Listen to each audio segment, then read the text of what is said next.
What was the main topic last class? Can you remember me? The voice passive and active. Exactly. We were talking a little bit about the passive voice, right? We were discussing the passive voice in the present tense. So, yes, let me write over here. We were discussing a little bit about passive voice. Thank you, Dianita. In present tense. For example, what happened or how would it be, or how can we transform the following sentence?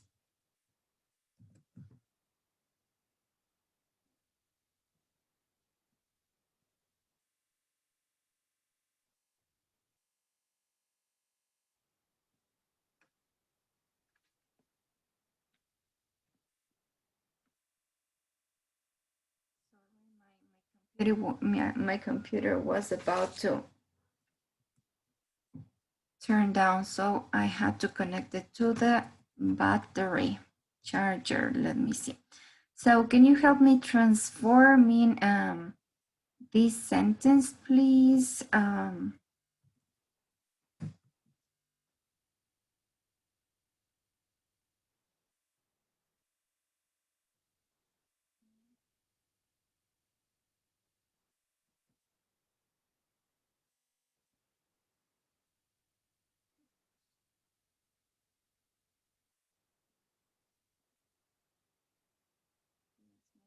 A little bit more complex. Let me see.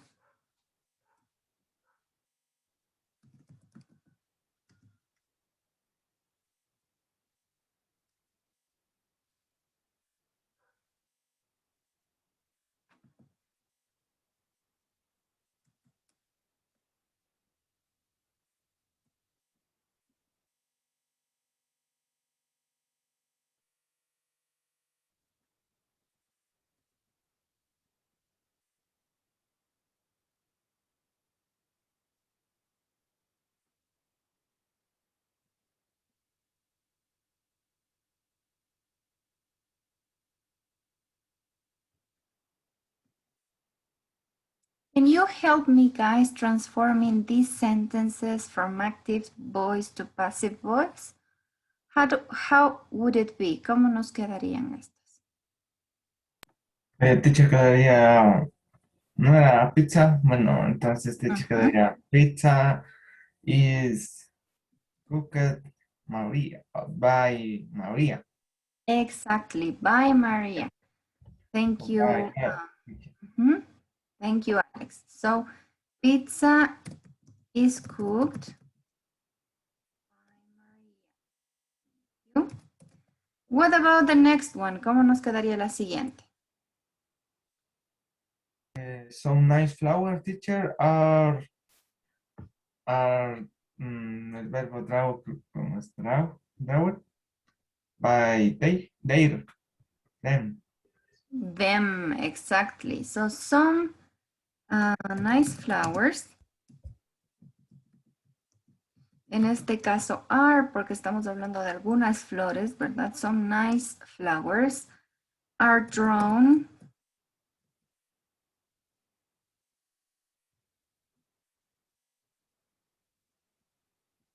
by them.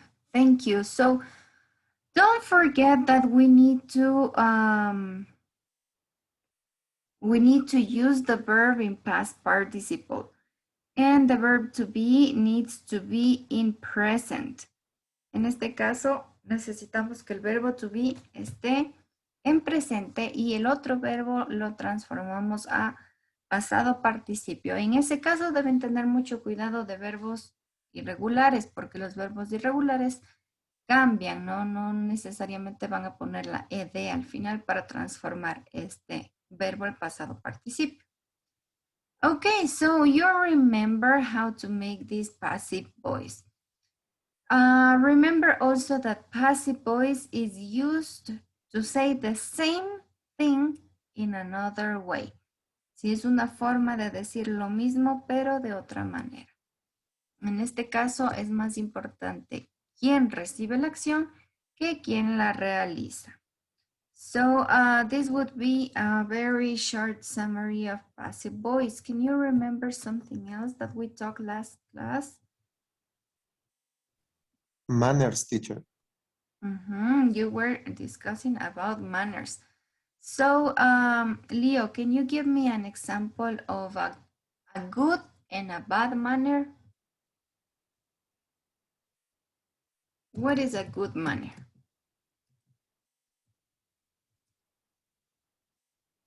Good manner.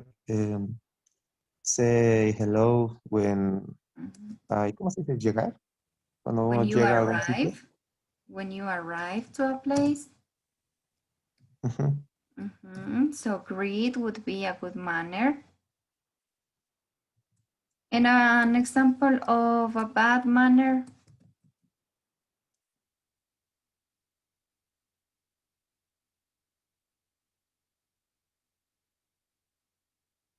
Can anybody give an example? Having an argument, teacher. Sorry, can you repeat? Having an argument in the street. Have an argument on the street, yes.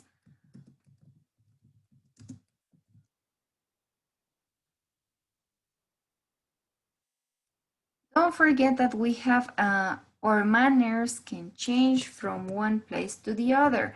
It will depends on a lot on the culture because some things are good in our country and in others maybe they are not so good. So for example, greeting to any people when you arrive to a place, it's considered a good manner here. And some bad manners, for example, can be having an argument on the street. Cuando uno empieza a pelearse en la calle no es bien visto, ¿verdad? Es una mala conducta, una bad manner. So yes, last class we were discussing about this passive voice and manners. Thank you guys for remembering me a little bit about last class. Now, you're going to, or we're going to develop lessons B and C today. So first we're going to start with lesson C and teacher Diego is going to help you with that. Then you're going to come back and we will continue with lesson D, okay? So everybody pay attention and participate actively with teacher Diego as well. Okay, guys, good morning. Today we are going to review lesson C, that is about conversational strategies. But first, we are going to play a kind of game in which some questions will appear, and I will choose some of you randomly to answer that questions, guys. So I'm going to share my screen, and here you have some questions. Let me see. Um, Diani, can you tell me a number? ¿Puedes decirme un número, Diani? 5, teacher. Okay, let's see, 5. Okay, no points. Sorry. Let's see from uh, Anderson. Can you tell me one number, please? From 7. 7. Let's see. What are some personality characteristics that you really admire? And type of characteristics irritate you or upset you. Eh, ¿qué, cuáles son algunas características de personalidad que a ti tú realmente admiras? ¿En qué tipo de características pueden molestarte o irritarte?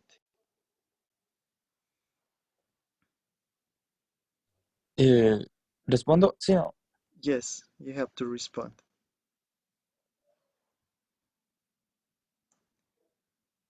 So what do you think? What are some personality characteristics that you admire? I think that some personality characteristic uh, I really admire is mm, I don't think idea. Okay, for example, when you maybe you have a role model, un modelo a seguir de una persona, digamos tal vez que sea responsable, educada, características que tú realmente admires, some Punctual. characteristics or features that you really admire.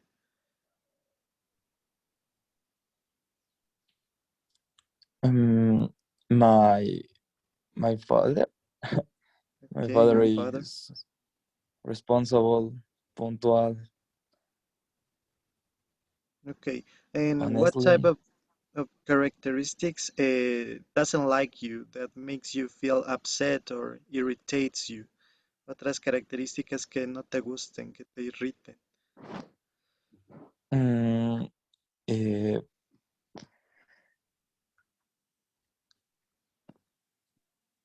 lie.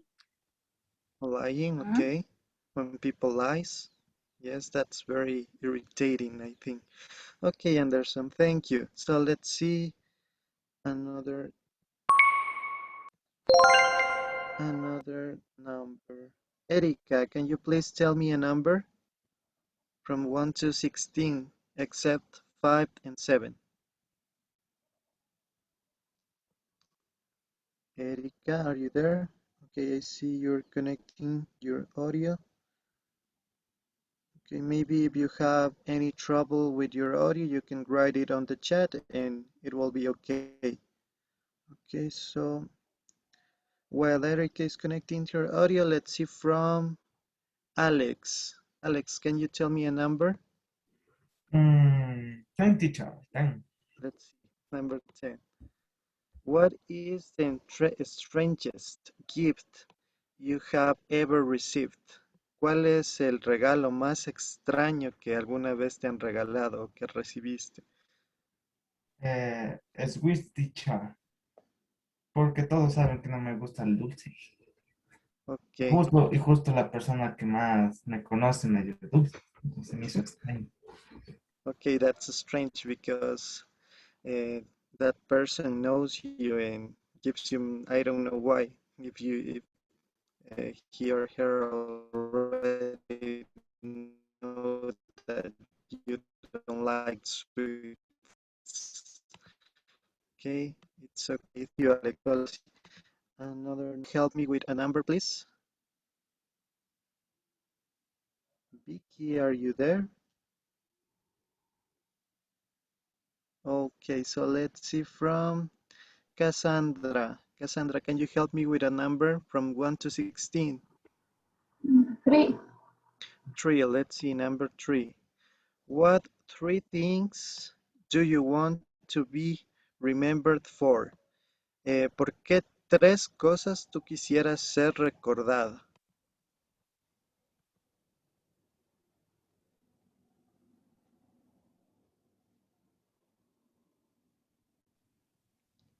Can you help us with the answer, Cassandra? Where um, the people can remember por ser una buena compañera, a good classmate Okay, with everybody, por ser una buena hermana, a good sister with my family, okay. ¿por qué más? A ver, porque ya no se me ocurre más. Maybe for being a good student or for being a professional also can be. Ser una buena estudiante, Okay, ser una buena profesional, a good professional. yes, that's it. Okay, thank you, Cassandra. Okay, so let's see another number from Nancy. Can you help me with a number, please?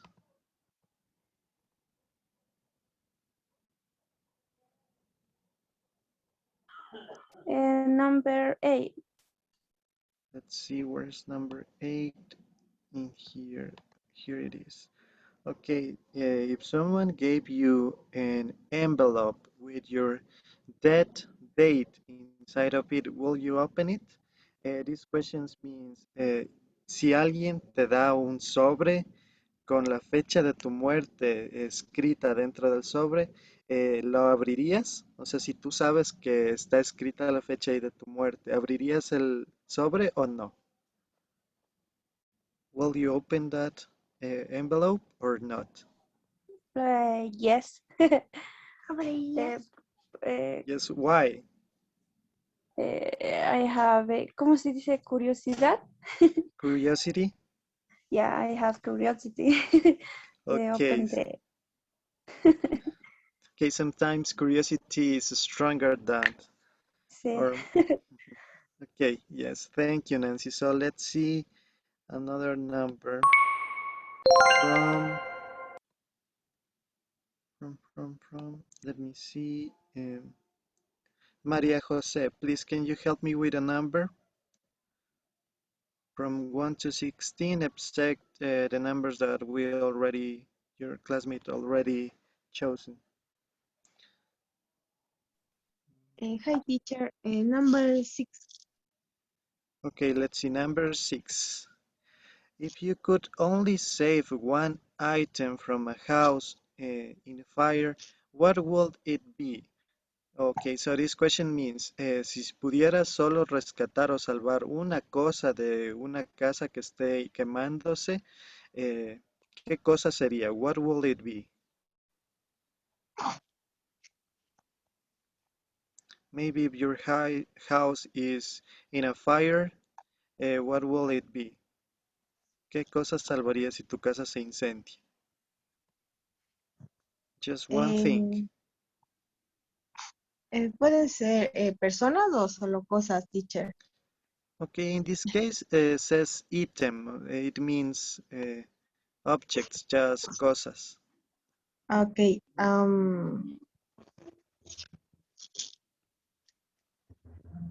Mm, puede ser, Maybe, no sé, my TV, mi okay, televisión, your TV. my, eh,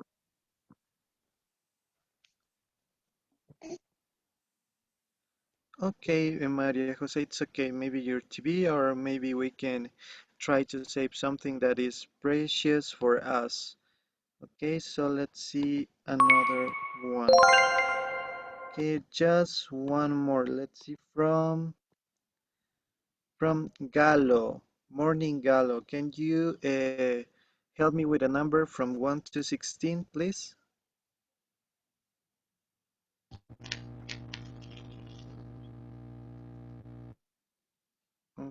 Okay, there's a background noise. Gallo, we can hear you.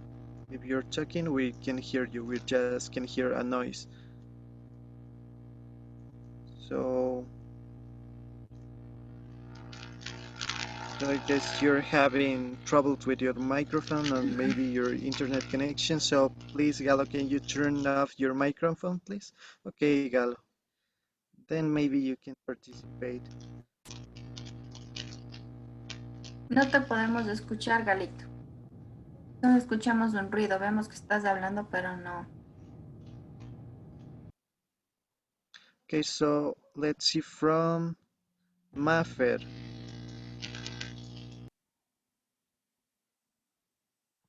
No, Gallo, we can hear you. Mafer, help me with a number, please. Number 2.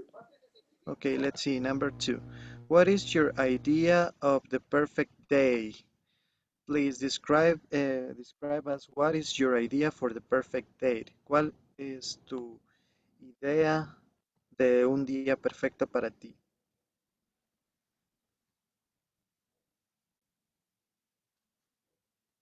¿Cómo sería el día perfecto para ti, Mafer?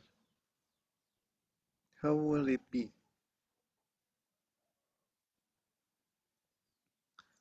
Sí.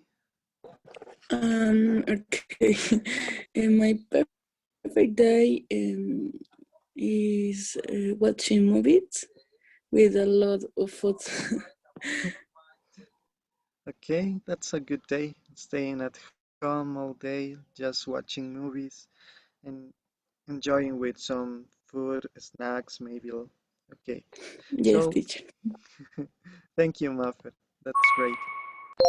Okay, guys, so uh, let's pass to the next activity.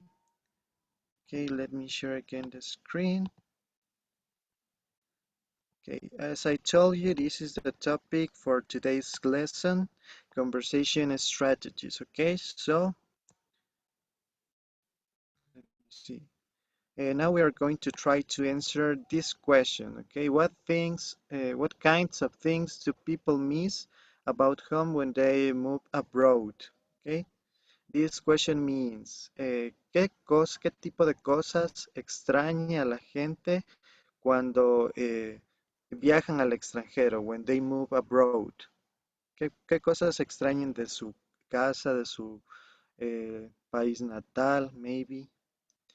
Okay, so I will give you 2 minutes for you to answer this this question, guys. So try to think of some things. Maybe if you have traveled abroad, maybe or maybe you had experienced this question. Okay, guys. So you will have 2 minutes to answer this question. Let's see if it is clear. So Sabrina, what do we have to do? Can you help us explaining?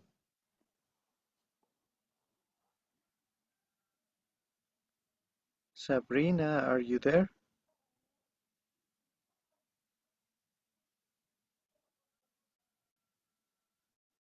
Okay, I think she's Yes, not. teacher. So let's see from Leo. Okay, Sabrina. Okay, now. Okay, Sabrina. So what do we have to do? ¿Qué tenemos que hacer? Responder la pregunta.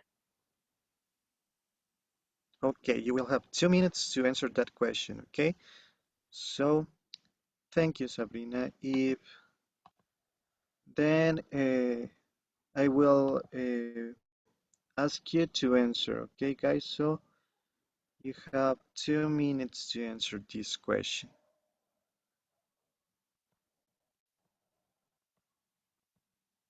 Try to think of what kinds of things, maybe food, maybe relatives, family, maybe the weather. There are lots of things that people can miss about home when they move abroad. Or try to imagine maybe what will you miss if you have to travel to another country. What will you miss from your country, from Ecuador in this case? Okay, guys, you have 1 minute left. Okay, Maffer says traditions. Let's write it here. Okay, Tradition. or Example, which one, Maffer? Which tradition would you miss the most? Teacher, ¿cómo se dice jugar carnaval?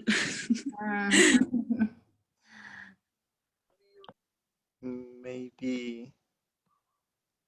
mm, I don't think there is one expression to say that, but uh, Carnaval is like maybe a proper name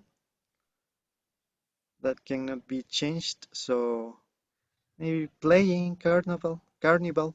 Carnival. Yeah, We like it. carnival. Yeah. Mhm.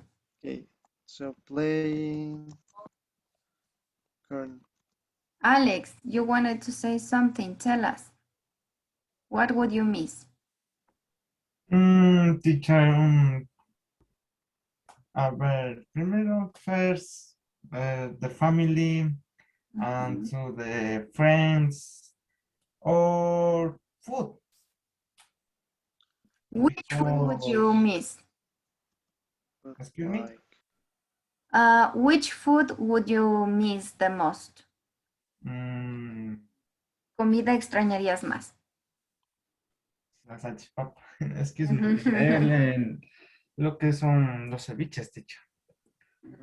Traditional food. Yes. Yes. Okay, I like the beaches. Okay, thank you, Alex. So let's see from who hasn't participated. Let me see. Laura Mediavilla, please can you help me with your exam, your answer? What will you miss if you have to move abroad? Um, Typical food, music, Okay, music. What kind of music will you miss? ¿Qué tipo de música? la bomba. Okay, music like bomba. Okay, thank you. That's a Okay. good example. Okay, so let's see from mm, mm, mm. Elizabeth, please, can you help me? Elizabeth Cabrera. Hi, teacher. I knew this Hi. question is for me. Okay, teacher. Many of my partners here knows that I am Cuban, so Okay. things I miss from my country is my family, my friends, sometimes the food because I eat it here with my family. But something that happened to me when I go to Cuba was 4 years ago. I went to Cuba, so I miss the food of Ecuador. I miss the weather of Ecuador. I miss everything. It was just like crazy. It was like I was born here. As it was kind of cool. And when I am here, I miss all of their. It's really kind of crazy. That's all. Okay, yeah, that's really good. Thank you. Let's see in the chat. Okay, okay. Galo Can has a you good check? one. Okay, let me see. Touristic places. Okay, so let's see.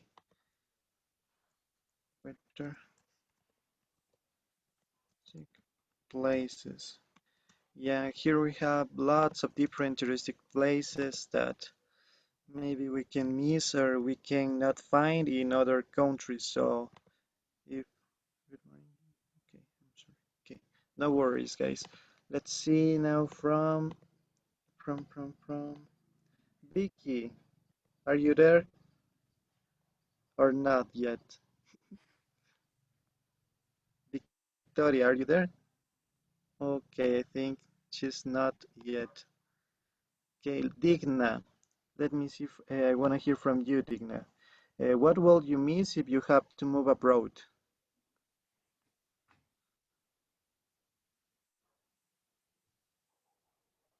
Digna, are you there or not? Or let's see from Lillian. Please, are you there? Can you help us with your answer? What will you miss if you have to move abroad?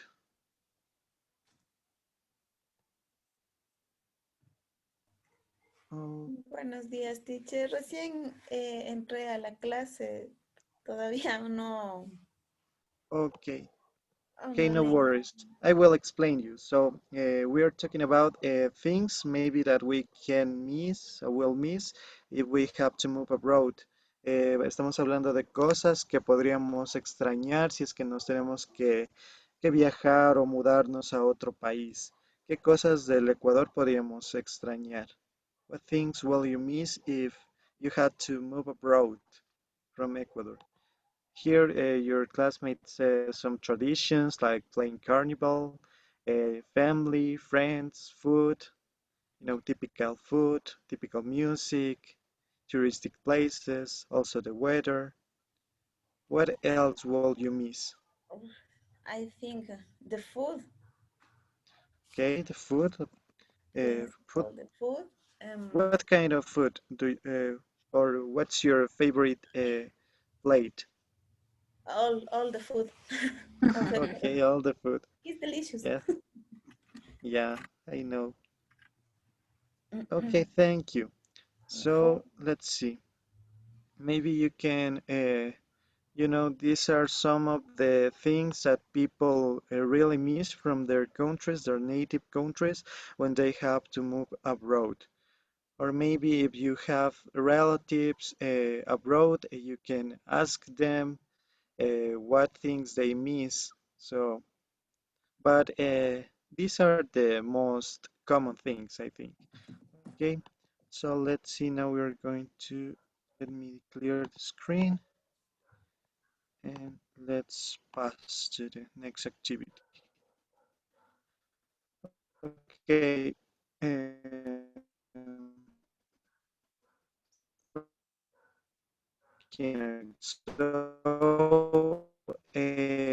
for this activity,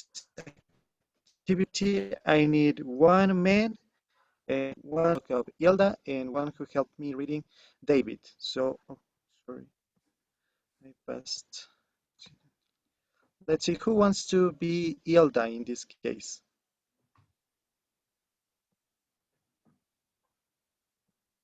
Okay, let me see from Cassandra. Please, can you help me reading Ilda? Yes, teacher. Okay, Continue. but wait a little bit. I'm going to choose one man for to be David. Okay, Cassandra will be Ilda, and let's see. Leo, can you help me being David?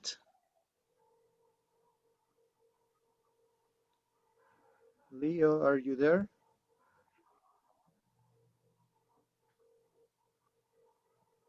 Or let's see from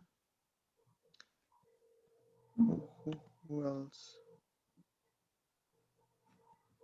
Alex, Maybe okay, Alex. can you be David? Oh, yeah, teacher, no problem. Thank you. Okay, so let me see. Okay, you can start being Hilda, Cassandra. So when you are living here, do you miss home? I don't miss too much, to be honest. Mm, I miss my family, of course, Right. but I definitely don't miss the food. I miss my family, that's about it. So if you went back home, would you miss lots of things about Brazil? Oh, yeah, I absolutely miss the food here. Yeah, but actually, I think the biggest thing would be it was the way for me to lie in a country where I care the language already where all I have to do is work. I just don't see a colors in that. You can now hear every day is a challenge speaking the language. Oh, oh,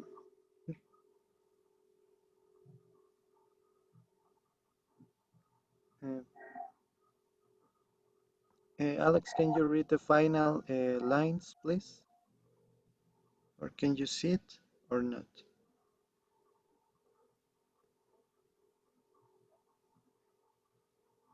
Okay, I will read it. In fact, living back home will be boring, I think. I honestly don't know what I would do. I do. Okay, as you could notice, uh, in this dialogue, there are some expressions like definitely. This is one. Let me see another one. This definitely, absolutely. Let's see from here. I saw another one. You know, in fact, um, you know, here we have of course, and here we have actually. Okay, I think that that's all the expressions. Okay, in this class we are going to focus on these expressions to sound more direct. Okay, so as you can see in the dialogue, they use of course, definitely, absolutely, actually, and in fact. Okay, so we're going to practice these expressions in this class. Let me clear again the drawings. And let's, okay, now we're going to listen to the conversation, to these dialogue conversations. To share.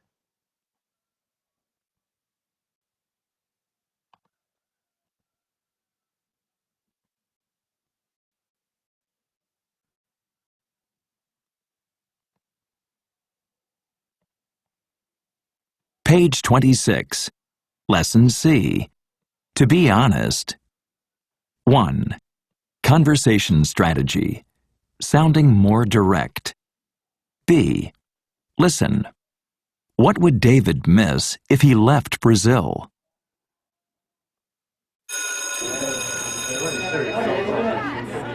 So, when you're living here, do you miss home? I don't miss too much, to be honest. I miss my family, of course. Right. But I definitely don't miss the food. I miss my family. That's about it.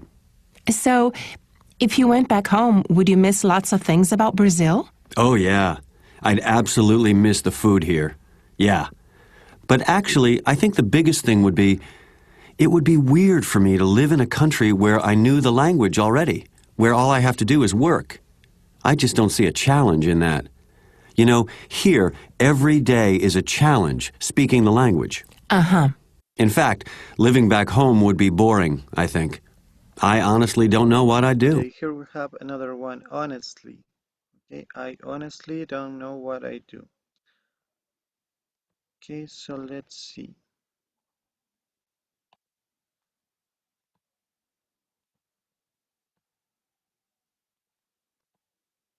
Okay, and now we're going to learn, as I told you before, some useful vocabulary to sound more direct when we're talking with someone about whatever topic that maybe we can talk. So, as you can see here, we have the words that I told you before, me like absolutely, definitely, and in this case, really.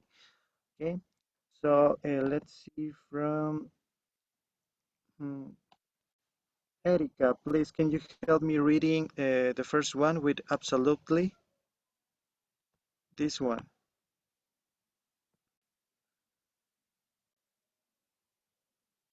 The film was absolutely awful. Okay, thank you. The film was absolutely awful. Okay, let's see. Mm, Now let's see with definitely. From Diani, please, Diani, help me reading definitely.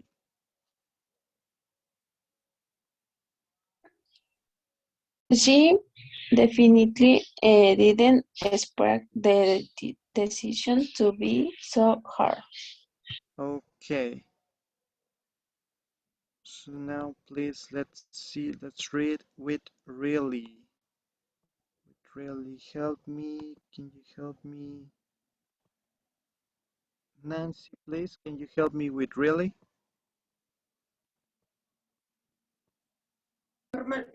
Really, the food smelled really disgusting. Okay, disgusting. As you can see in this picture, she's she can't stand the smell of that food. The food smelled really disgusting. Okay, something that is not really good. Okay, so let's see another expressions like I don't know.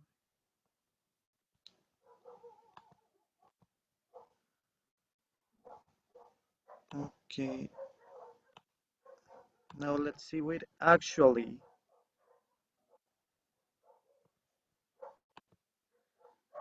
Actually, can you please help me reading Anderson? Yes, teacher. Okay, help me reading actually. It's not clean who actually pulled the tiger. Okay. It's not actually raining at the moment. Okay, thank you. No, it's not clear who actually pulled the trigger. In this case, this means no es claro quién realmente presionó el gatillo. In this case, actually, who pulled the trigger. As you can see the picture, there is a gun. So now let's see from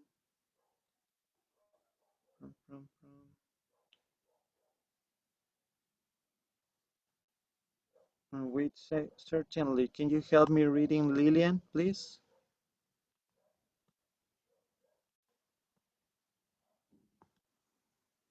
Can you help me reading certainly? Certainly, we, a ver, we are certainly not close to the end of the problem, but we are less at the beginning. Okay, thank you. Let me see. Do you know the meaning of at least?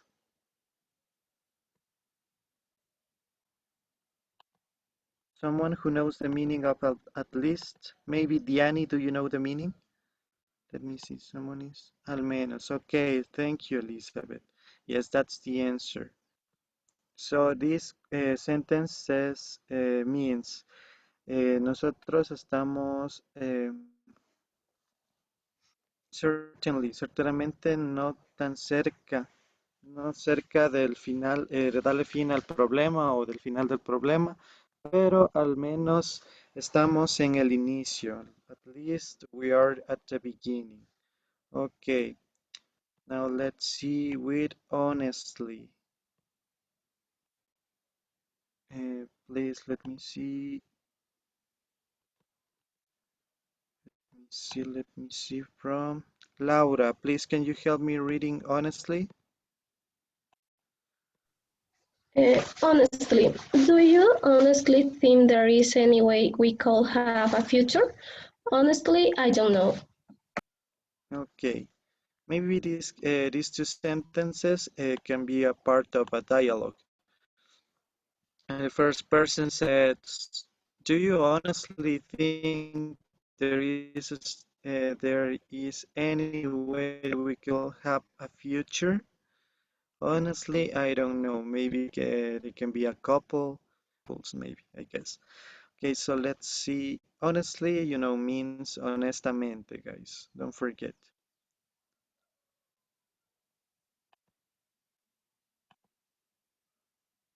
So now let's see. Now here we have some other expressions. Uh, in fact, we have in fact, to be honest, and to tell you the truth. So let's see from Leo. Please, can you help me reading in fact? In fact, teacher. Yes. In fact, her parents were in fact Japanese to birth. He pretended not to know but in fact they were friends. Okay, thank you. Um, in fact, it means de hecho. Now let's see.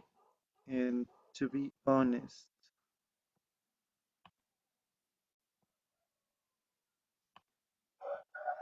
To be honest. Maffer, can you help me reading to be honest?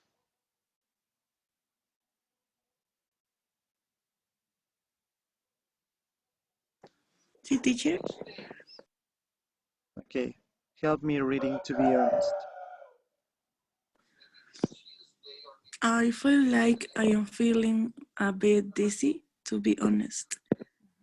Okay, thank you. Okay, so let's see, we tell you the truth.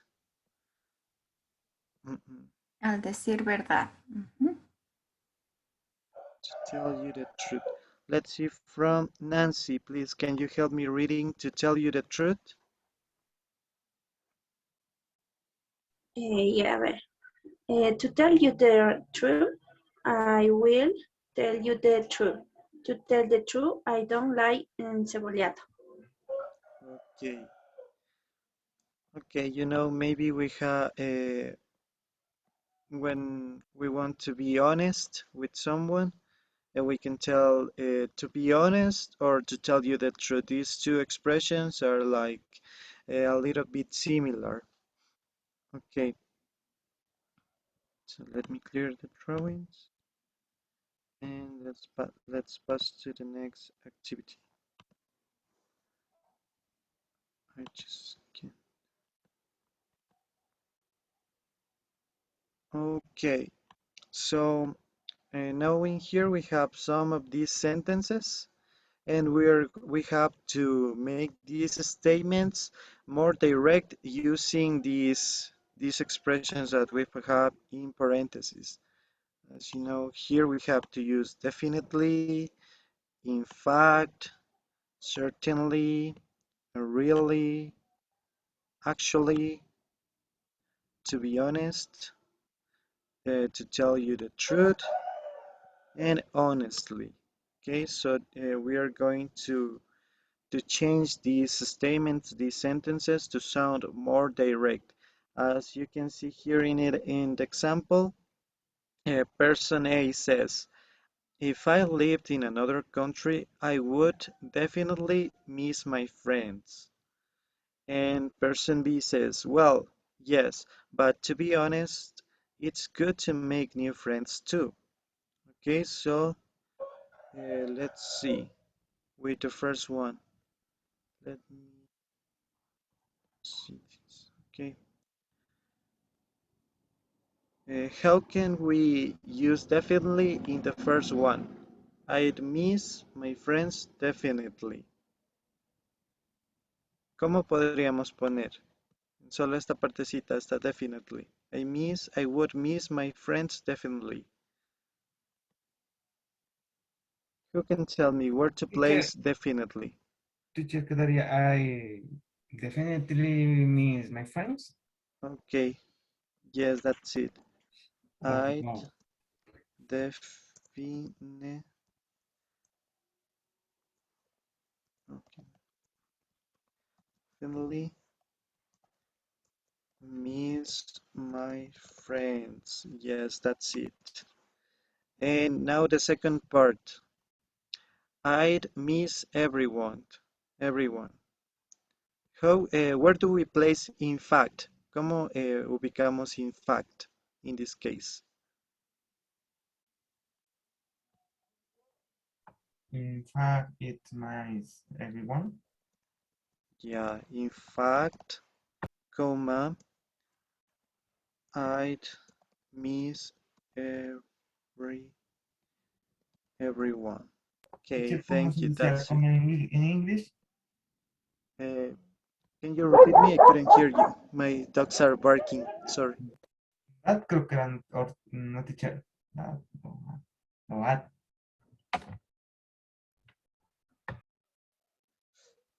Can you repeat me again?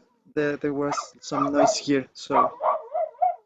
¿Cómo se dice come en English, teacher? Comma? Yes, it's like to say comma. No Same. es como.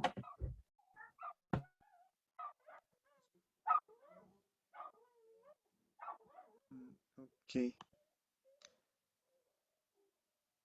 In fact, I miss everyone. Okay, so that's for the first statement. Let's see. Also, we can.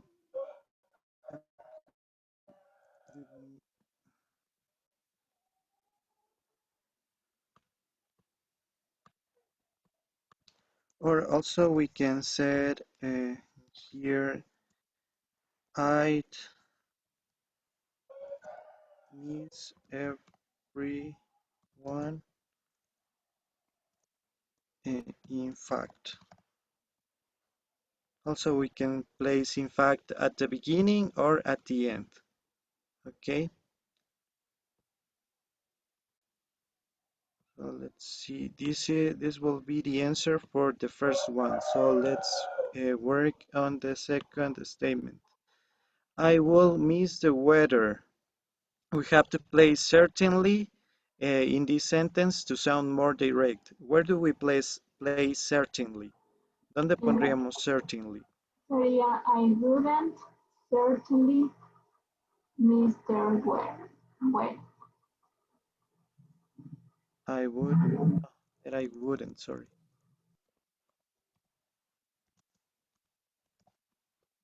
Certainly means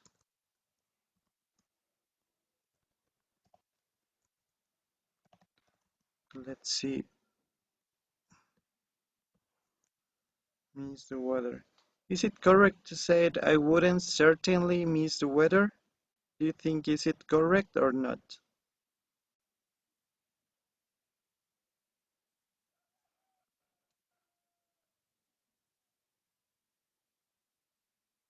Okay, also we can place certainly at the beginning in this case. Certainly,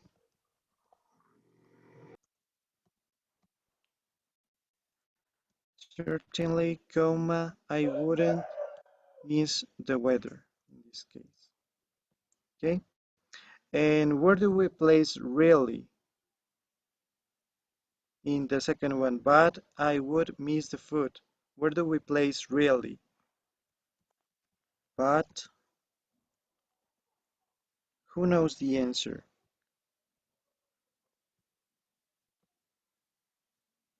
Can you help me, Anderson, please? ¿Cómo quedaría con really? The second one, but I'd miss the food. But I will really miss the food. Yes, that's it. But I will really miss the food. Thank you, Anderson. Okay, now let's see. Sorry. With actually. Where do we place actually in this statement? I'd enjoy living Actually, in a different. Okay, help me. Actually, um, that it enjoy living a different culture.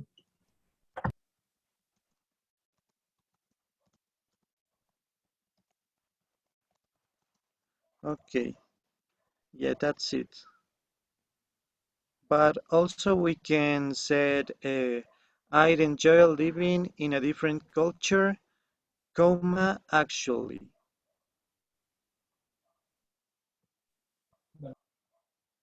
We can place actually at the beginning of the sentence or at the end also. Let's see, with to be honest. Okay. Where do we place to be honest in this first statement that says learning the language will be a challenge? Let me see from Elizabeth, please. Can you help me? ¿Dónde ponemos to be honest? This expression to sound more direct in this first statement.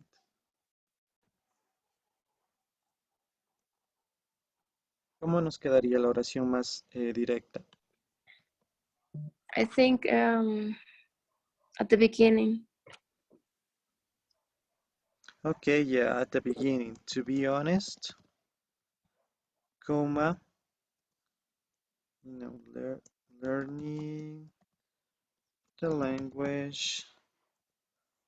In this case, learning the language will be a challenge. Or also we can place it at the end.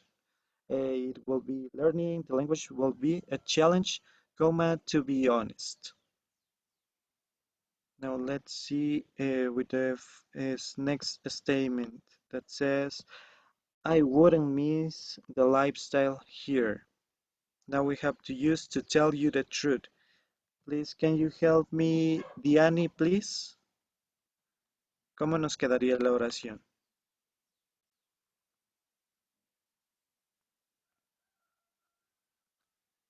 Diani, are you there?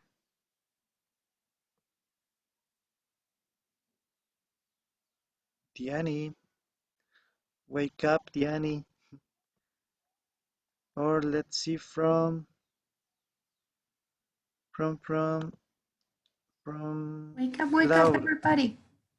I would. Let's see from Mm-hmm. let's see from Laura, please. Can you help me? ¿Cómo nos quedaría la oración número 5? The sentence number 5 with this expression, to tell you the truth.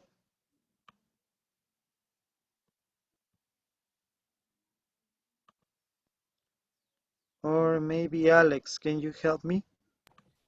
To tell me you the truth, Okay, comma, to tell I want you the is the lifestyle here. comma, I would I wouldn't miss the lifestyle here. Yeah, that's it. Or also we can place to tell you the truth at the end. I wouldn't miss the lifestyle here, comma, to tell you the truth. Period. Okay, and let's see the final one. I think I'd be scared to go abroad on my own. Now we have to use honestly. Honestly, comma, I think I the best courage to go abroad on my own, teacher. Honestly, comma, I think I'd be scared to go abroad on my own. And also we can place honestly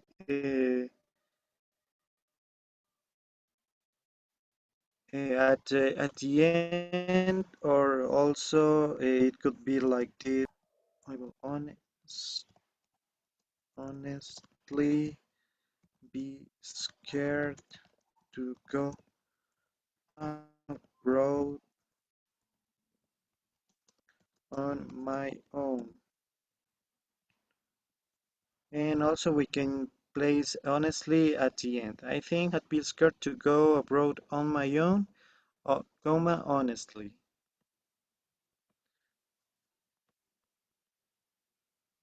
Okay, these are with honestly, we have three options to place honestly. Don't forget, guys, okay? Con la mayoría de estas palabras tenemos solo dos opciones de ponerles al inicio o al final, pero con honestly podemos ponerle también al inicio, al final o también en medio. Por ejemplo, I think I would honestly be scared to go abroad on my own. Okay, guys, so it is clear. If it is clear, guys, do you have any questions? ¿Tienen alguna pregunta en relación a estas expresiones? Definitely, in fact, certainly, really, actually, to be honest, to tell you the truth, and honestly.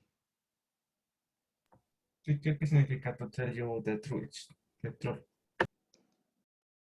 To tell you the truth es como decir para decirte la verdad. That means. It's a synonym to honestly, honestamente, or to tell you the truth. We can use both. Thank you, teacher.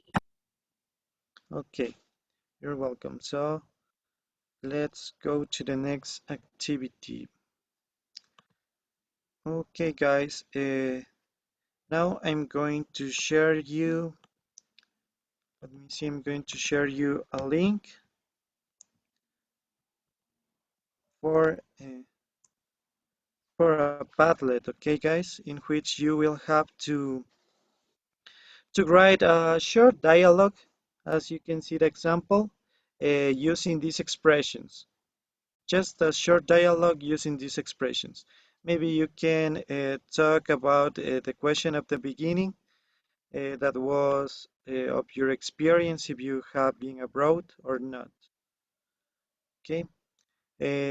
Para esta actividad van a tener 15 minutos, chicos. Tienen que entrar al Padlet, al link del Padlet, en el cual van a escribir un pequeño diálogo como el que leyeron sus compañeros, un diálogo pequeño utilizando las expresiones que vimos, honestly, to tell you the truth, in fact, maybe, actually, certainly.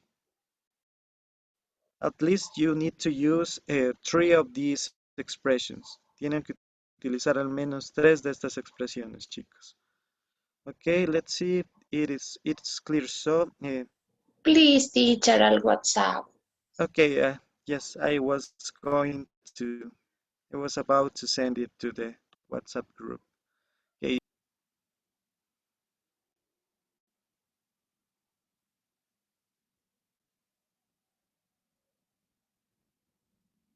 Tell me that what is your favorite sport? Well, not all of them of them attract my attention. However, I like basketball, volleyball, gymnastics, and among others. And you? My favorite sport is soccer, but I also like basketball and ping pong. I'm glad, Luis. Don't you practice any? Not at this time, honestly. Just study. Maybe I'll go to practice later. Excellent. See you later. Anyway, take care of yourself. Okay, Sabrina, thank you. I think it's good your dialogue. You used honestly. Let me see what else did you use? Honestly. Okay, which one? What expressions also did you use? Let me see.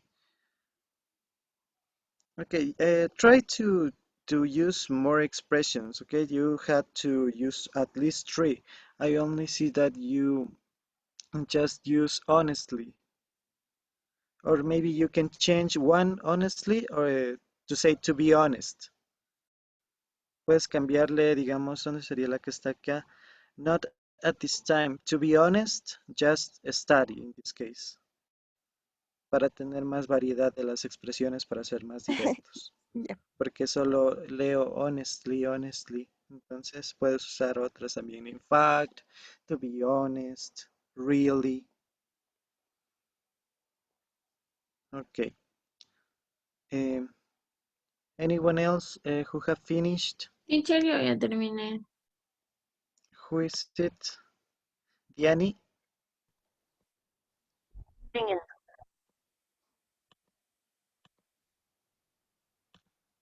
Okay, now we are going to learn one other expression, okay? This expression, as I told you at the beginning, and we see in the dialogue of the book, is of course. Do you know the meaning of this expression, of course? Someone who knows the meaning?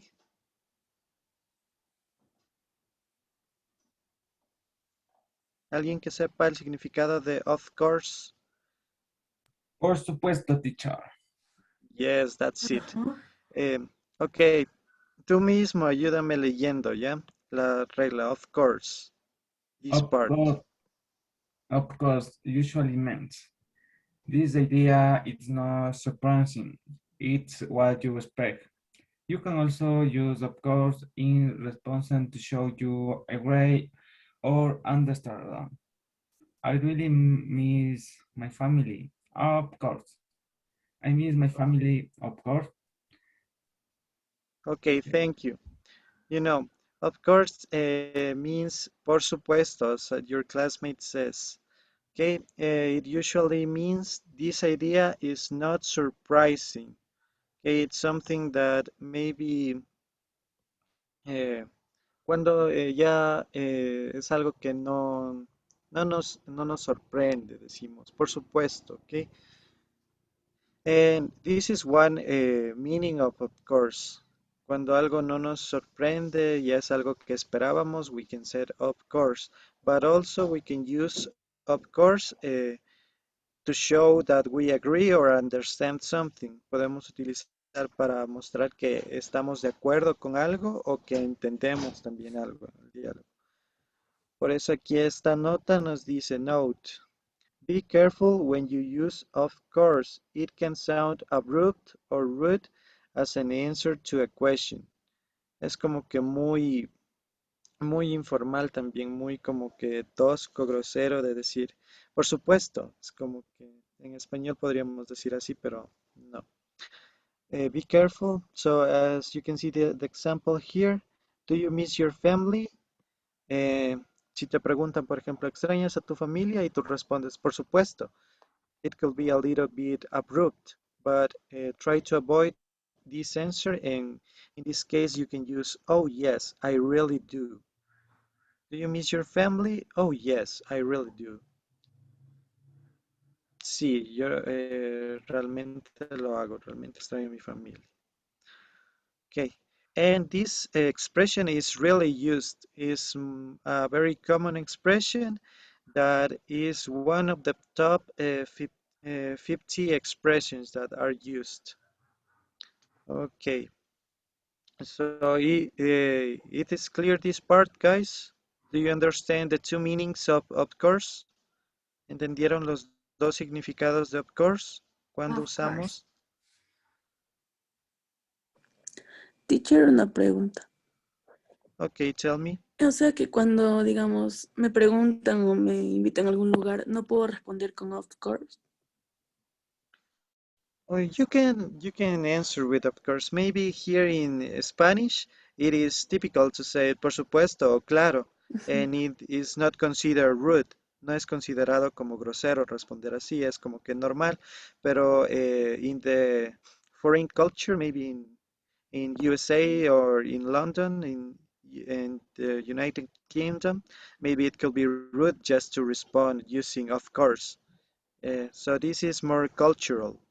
Es más cultural. Por ejemplo, aquí si te preguntan, ¿extrañas a tu familia? Tú dices, claro, o por supuesto, y no es como que una respuesta grosera.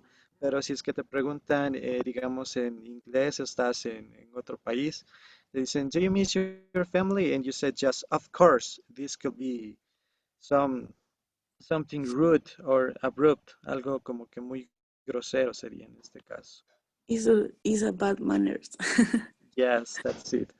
You remember the last class that we talked about manners, okay?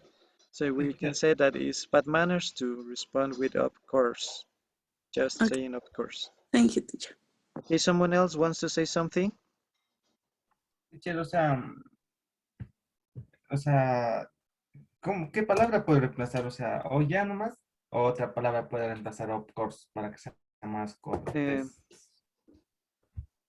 okay, in this case, we can use the phrases that we learned before. Maybe definitely, yes, definitely, I will miss my family, or absolutely, or certainly, maybe. We can use those expressions too. But maybe for us that we are learning the language, it's okay to say of course.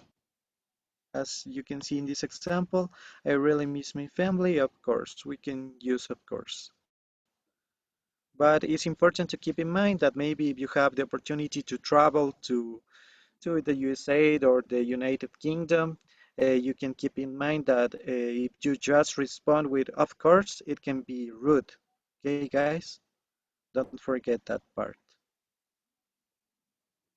Any other question, guys? Okay, I think it's clear. So let's see the next slide. The next slide. Let me clear these drawings. Okay. So as you can see here, we have some of these questions, sentences, or statements in which we will have to choose the correct answer. Okay, the one which the response that is more polite. We will have to choose the response that is more polite. So please, Sabrina, help me reading the statement number one. Just the question. Yeah. Do you do you think living in another country will be exciting? Okay, will be exciting. And how do we respond to this question? Do you think living in another country will be exciting? ¿Crees tú que vivir en otro país podría ser emocionante? Will be exciting. ¿Cómo respondemos? Of course it would, or absolutely, of course, I'd probably feel homesick at times. ¿Cuál crees que sería la respuesta correcta, Sabrina? A or La B? B. Okay, B. Yes, B, because it's more polite to say it absolutely. In this case, also says, of course, I probably feel homesick at times. Maybe you can say more details to sound more polite, maybe. Okay, now please, Diani, can you help me reading the statement number 2?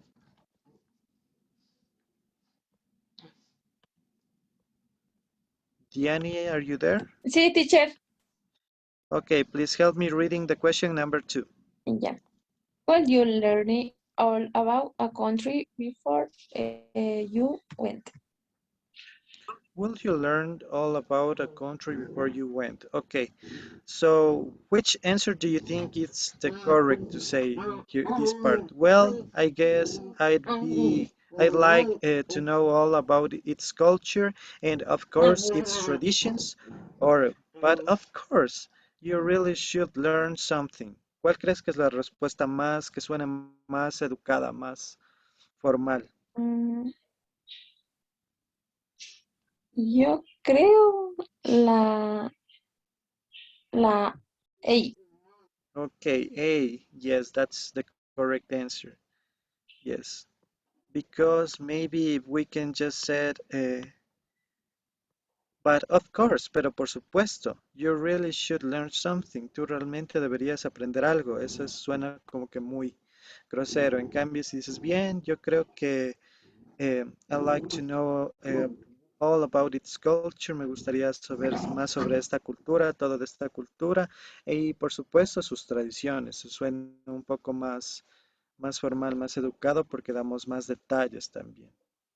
Okay, so let's see the statement number 3. Uh, please, Erika, help me reading the question number 3. Um, wouldn't you take something with you to remind you of come? Okay, and which one do you think is the correct answer? A or B? Of course, or probably maybe a photo of my cat. Of course, I couldn't take the cat with me. Which one do you think is Uh, the correct? Probably maybe a photo of my cat. Yeah, that's it. Because as I told you before, if we just answer with of course, it can be rude or unpolite. So we can use some more details to respond in a more polite way. Okay, guys. This part it's clear. Is it clear? Do you have any questions? ¿Tienen alguna pregunta relacionada a esto? Maybe Alex, do you want to say something? No, like I thought I saw your microphone on, but no. Okay, so I think this part is clear. Let me clear the drawings. And let's see, okay. Okay, guys, so for the next activity, uh, I'm going to share you a video. This is a kind of motivational video in which you will find some quotations that maybe you will be familiar with in order for you to feel a little bit comfortable and avoid being stressed all the time with these classes. Okay, guys, so let me share the video. I'm going to make the screen bigger and let's see. Quit, don't quit. Noodles, don't noodles. You are too concerned with what was and what will be. There's a saying, yesterday is history. Tomorrow is a mystery, but today is a gift. That is why it is called the present. Okay, guys, try to keep in mind some of these quotations or phrases. Then I will ask you some things. Okay, guys, so try to pay attention to these quotations. And maybe if you like one of these ones, reserve it for you. Real life's a little bit more complicated than a slogan on a bumper sticker. Real life is messy. We all have limitations. We all make mistakes, which means, hey, glass half full, we all have a lot in common. And the more we try to understand one another, the more exceptional each of us will be. Not everyone can become a great artist, but a great artist can come from anywhere. Life gets you down, you know what you gotta do? I don't wanna know what you gotta do. Just keep swimming, just keep swimming, just keep swimming, swimming, swimming. What do? We swim, swim. Your story may not have such a happy beginning, but that doesn't make you who you are. It is the rest of your story. So, who are you, Panda? Maybe it can, if you are willing to guide it, to nurture it, to believe in it. But how? How? I need your help, Master. No, you just need to believe. Promise me, Shifu. Promise me you will believe. I will try. Good. Ow! Jeez, what was that for? It doesn't matter. It's in the past. Yeah, but it still hurts. Oh, yes, the past can hurt. But the way I see it, you can either run from it or learn from it. Ah! You see? So what are you going to do? First, I'm gonna take your stick. No, not a stick! There is no secret ingredient. It's just you. But we have to try. So no matter what type of animal you are, from the biggest elephant to our first fox, I implore you, try. Try to make the world a better place. Look inside yourself and recognize that change starts with you. It starts with me. It starts with all of us.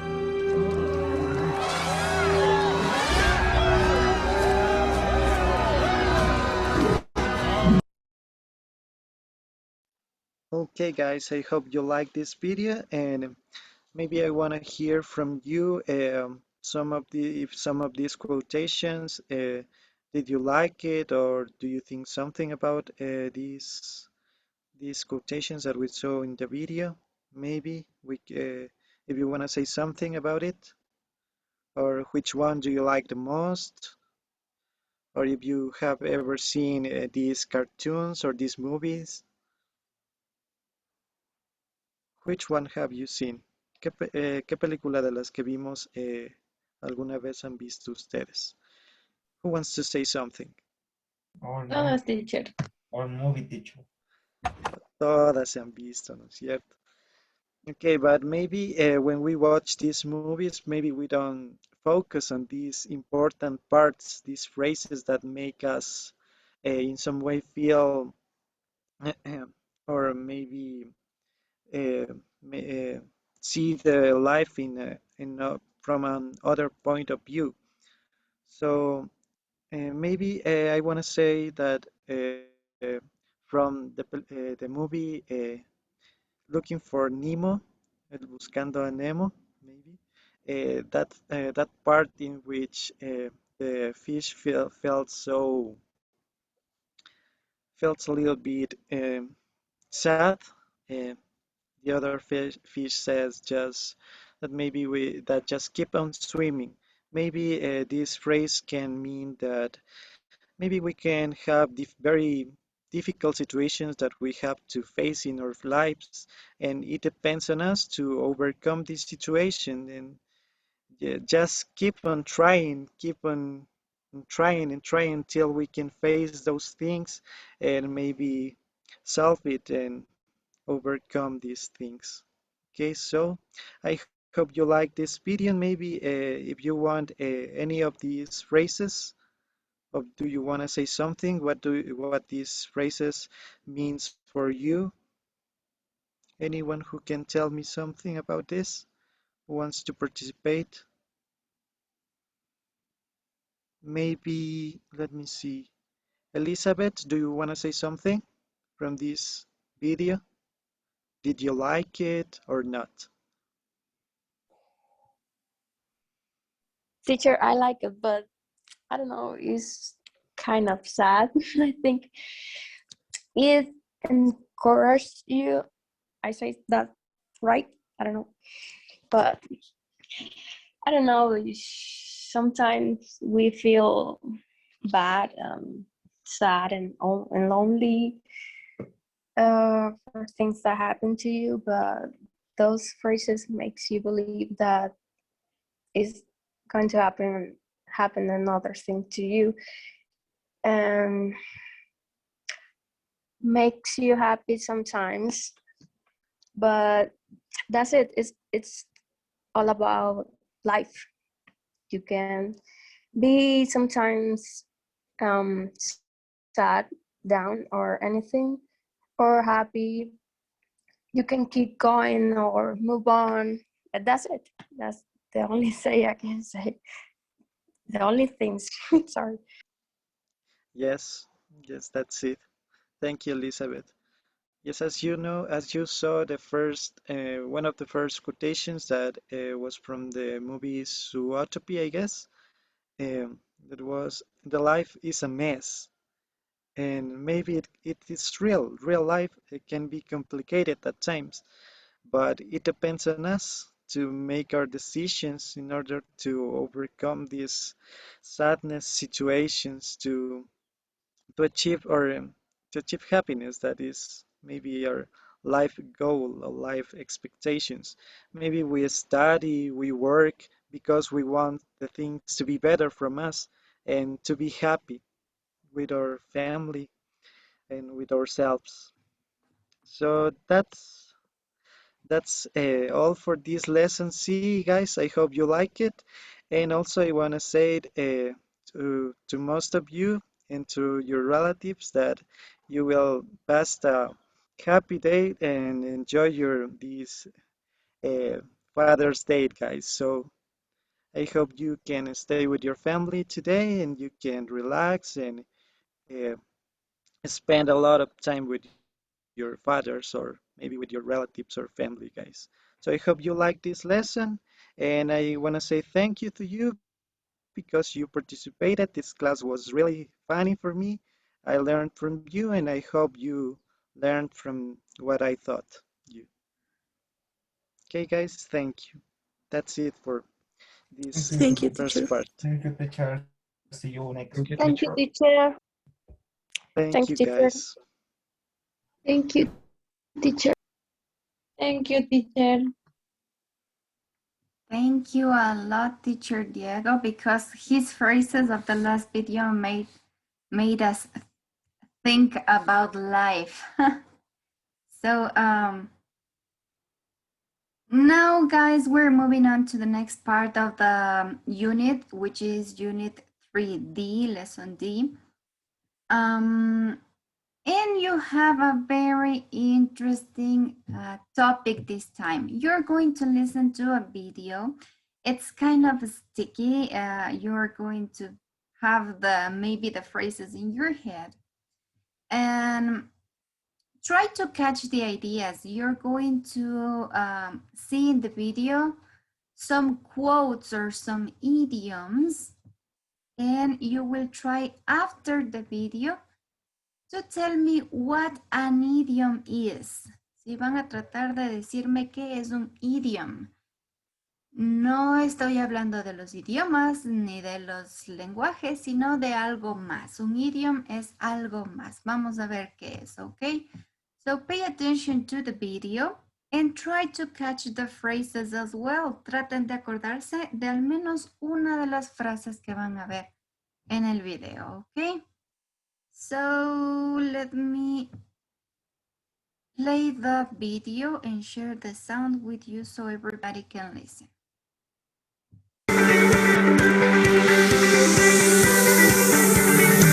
I asked my parents for an iPad and they said no way, it's too expensive, so I asked how much I'd have to pay. They said an arm and a leg and I was pretty bummed. That is until I learned that that was just an idiom.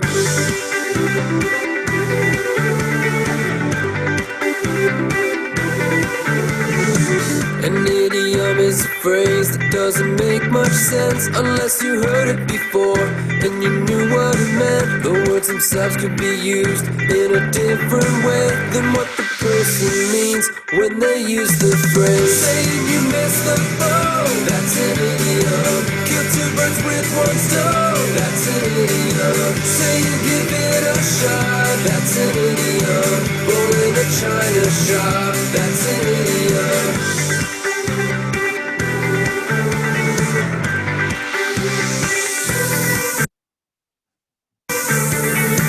When someone has cold feet, what does that really mean? That they lost their shoes and their feet will freeze?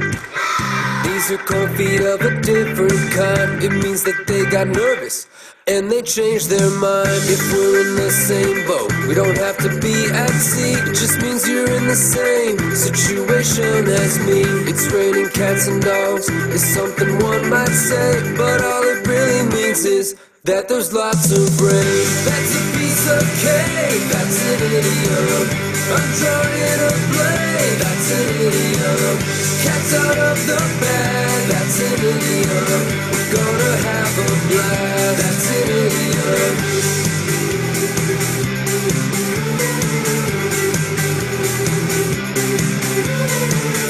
Why would someone use an idiom? Well, idioms make what you say or write sound more interesting. Do you mean instead of saying, I'm excited, I could say, I'm over the moon? And that sounds more interesting, right?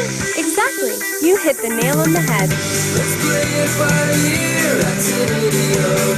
Crocodile tear, that's an idiom. It came out of the blue, that's an idiom. Have your cake and eat it too, that's an idiom. Barking up the wrong tree, that's an idiom.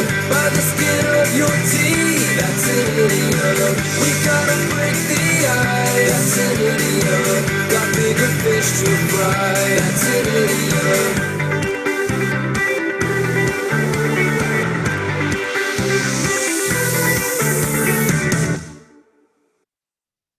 Okay, guys, so you heard the song about the idioms.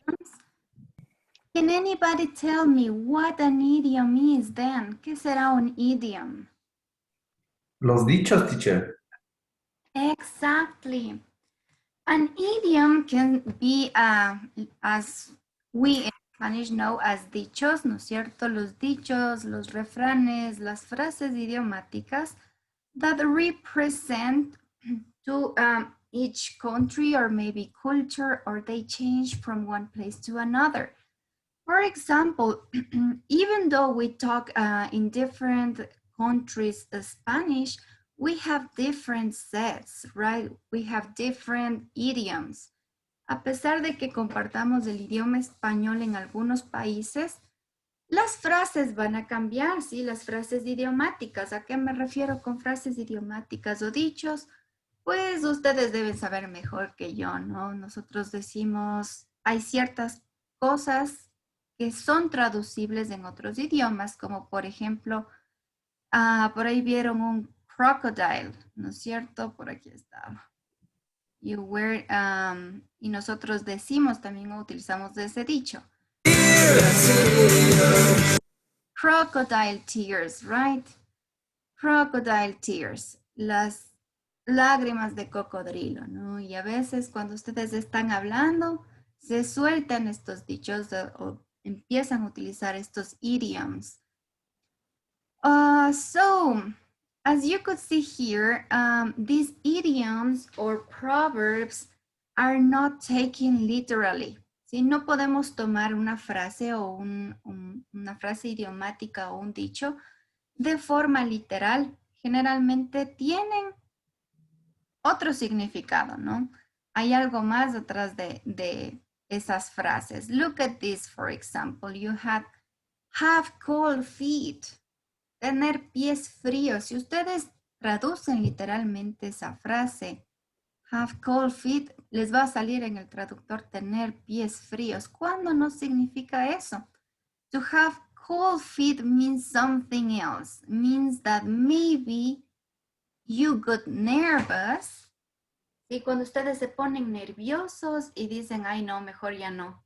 Y cambian de opinión. Cambiar de opinión significaría, ustedes podrían decir, do you have cold feet? ¿Sí? Es como que no tienes pies fríos, sino más bien tienes nervios, vas a cambiar de opinión. ¿Sí? A eso nos referimos con cierto tipo de frases, como en este caso, have cold feet. But we have a bunch of phrases. Could you catch some of the phrases in the video? ¿Qué frases se acuerdan del video? There was one that I told you before, I think last class or maybe 2 classes ahead. Hace unas 2 clases más o menos le dije a Joss y una frase idiomática que podía utilizar. Cuando llueve mucho. Can you remember that phrase?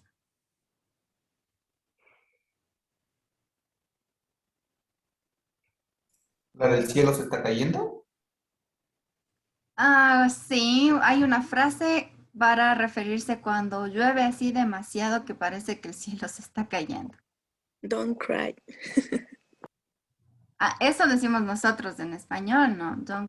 ¿Por qué llora tanto? Viendo y es, why are you crying? Pero para otras personas en inglés no van a entender. Nosotros eso sí sería un dicho. Yes, teacher, era I'm freezing. Freezing es estarse congelando, sí. No, entonces era I dreaming of cold. No. Ahora, justo aquí tienen la frase. Teacher, creo que era la de está lloviendo perros y gatos, algo de eso. Exactly. It's raining cats and dogs. It's raining cats and dogs. En español no tiene sentido cómo van a llover perros y gatos, ¿no? Justo como tienen aquí ustedes. Pero it's raining cats and dogs es en realidad el cielo se está cayendo. Hay rayos, centellas, llueve, los ríos se desbordan. That would be the exactly occasion when you can use it's raining cats and dogs. Y en ese caso podemos ocupar esta frase. Yo les decía cuando llueve o ustedes quieren decir está lloviendo intensamente, it's raining cats and dogs. There are a bunch of proverbs or idioms that we use it every day. Sí, hay un montón de estas que ocupamos todos los días. For example, here you have, that's a piece of cake. What does it mean? ¿Qué significará? That's a piece of cake. Que es muy fácil, teacher. Exactly. No nos referimos al pedacito o al corte de pastel, sino más bien que es algo muy fácil, ¿no? It's a piece of cake. So we have different expressions as we saw here in the video, and we're going to see some others. So let me share with you some questions that I prepared for you. So can you guys please, Mauri, que ya tiene el micrófono encendido, can you help me reading these 3 questions, please? Teacher number 1. Think of a proverb in your mother language. Yeah. Number 2 and 3 as well, please. When is it used? What does it mean? Exactly. So You're going to think of a proverb in your mother language, it means in Spanish, and you're going to tell me when is it used and what does it mean, okay? So let's think of a phrase that maybe some people use. For example, el que madruga, Dios le ayuda, ¿no es cierto? That would be a proverb. It's something similar to idioms, es algo muy parecido a las expresiones idiomáticas, pero estos proverbios, así como las expresiones idiomáticas, las utilizamos mientras estamos manteniendo una conversación como para hacerla más interesante, ¿no? For example, as I told you before, al que madruga Dios le ayuda. Esa es una de las frases más comunes, ¿no es cierto? You have the equivalent in English, también hay un equivalente, pero no va a ser la traducción literal, es algo completamente diferente. Ya les describo cómo se dice esa frase en inglés. ¿Sí? Lo que vamos a hacer ahorita es, ustedes van a pensar en un proverbio o en una expresión idiomática en español. Then you're going to tell me when is it used. Me van a decir cuándo la utilizan y qué significa o qué quiere decir, porque como acabamos de ver, pues estas expresiones idiomáticas no se las toma al pie de la letra, no significan literalmente lo que dicen en muchos casos, sino que es interpretada de una forma diferente. So guys, you have 2 minutes to think of a proverb. 2 minutos para pensar en un proverbio, en una frase idiomática que nosotros utilicemos. I was telling you an example. The example was,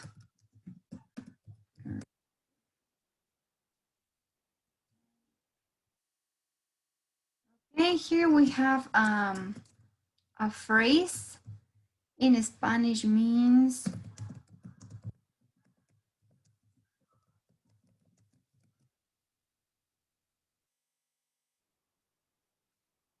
al que madruga Dios le ayuda. In English, this phrase would be the early bird gets the worm. Si el pajarito que se levanta temprano alcanza a coger el gusanito, ¿no? Tiene el mismo contexto, quiere decir lo mismo, pero no lo traducimos de forma literal. Anyway, this phrase, al que madruga Dios le ayuda, we use it.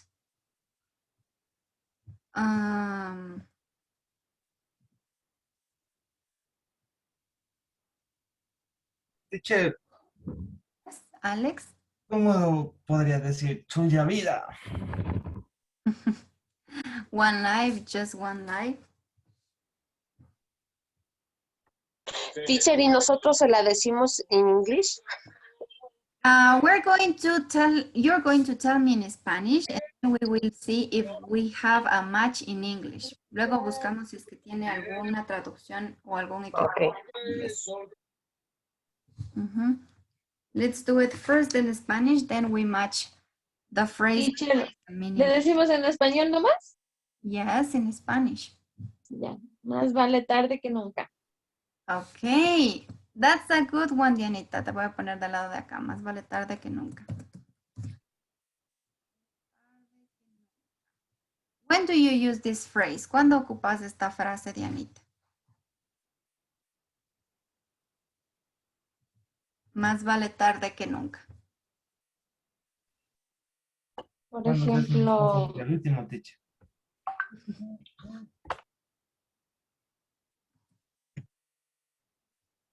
ya me quito el Alex. Yes, cuando uno llega tarde, ¿no? A algún lugar o entrega al último. What does it mean? ¿Qué quiere decir? Más vale tarde que nunca.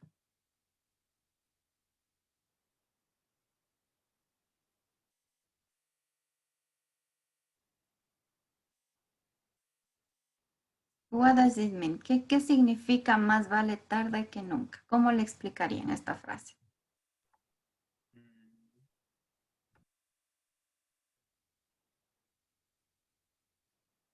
O sea, traduciéndole palabra por palabra, Nos daría electrons. Pero ¿qué significa? O sea, ¿cuándo utilizan ustedes esto? ¿Utilizan cuando no quieren llegar? Cuando, teacher, cuando por haber circunstancia, pues, o bueno, es que lo que pasa es que puede interpretarse de muchas formas, ¿no? Ujú. Por ejemplo, si usted cometió un error, por ejemplo, con alguien de su casa y le pide disculpas después de mucho tiempo por el error que cometió. Entonces, posiblemente no en el momento se pidió la disculpa, pero se lo pidió después. Entonces, por lo general dicen más vale tarde que nunca. Ujú. Entonces, o también, por ejemplo, cuando uno llega tarde, por ejemplo, a algún lugar, también puede ser, ¿no? O sea, que a lo mejor iniciaba en una hora específica un acto importante y yo llegué unos 10 minutos más tardecito. Entonces alguien también le dice, bueno, o sea, al fin y al cabo estás aquí, ¿no? Más vale tarde que nunca. Entonces puede Ujú. ser utilizada desde muchos contextos, pienso yo. Exactly, sí, exacto. That means that it's better that you do something that you don't do anything, right? Significa que es mejor hacer algo o llegar a un lugar o, como dice Vicky, eh, pedir perdón en una situación antes de que no se haga nada, ¿no? Que no pase nada o que no se diga nada. So, más vale tarde que nunca tiene una traducción en inglés. In English, you're going to listen better late than never. Better late than never. Así se traduciría ese más vale tarde que nunca. Better late than never. Okay. So, what's another proverb that you thought? ¿En qué otra frase pensaron? Yo tengo dos, teacher. Okay. Help me, Vicky. Ok, teacher. La una es que es mejor pedir perdón que pedir permiso.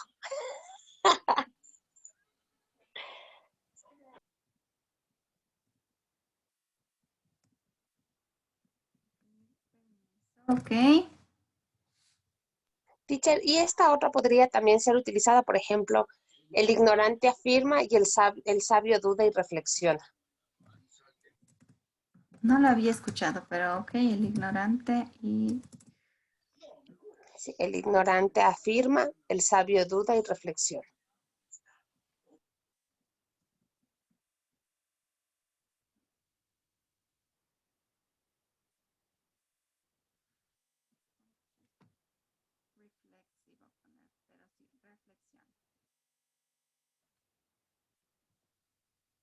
Okay, thank you, Vicky. When do you use these phrases?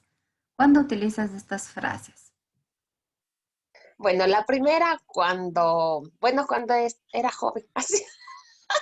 Cuando se escapaba, ahora los hijos Cuando me deben escapaba, utilizar ahora esa ya frase. no, teacher, ahora ya no puedo, ya. Solo cuando era joven la utilizaba. Preferible pedía disculpas y ya. Your kids are using this phrase with you. No, teacher. Los hijos ahora pidiéndole disculpas a la Vicky. Okay, yes. So, some of these phrases are used when we are young or maybe when we are a little bit old because we have listened them from our parents or maybe grandparents or people who are older than us, right? Nosotros ya escuchamos algunas veces ciertas frases, entonces se nos van quedando y conforme vamos creciendo, when you get older, you start using these phrases. Y empezamos a utilizar este tipo de frases. So let me see which could be the equivalent to es mejor pedir perdón que pedir permiso. And until that happens, can anybody help me with another phrase or proverb that you have thought? ¿Qué otra frase han pensado? Hombre precavido vale por dos. Okay. Teacher, a caballo regalado no se le miran los dientes. Yes. Those are phrases, very common phrases, right? A caballo regalado. Regalado.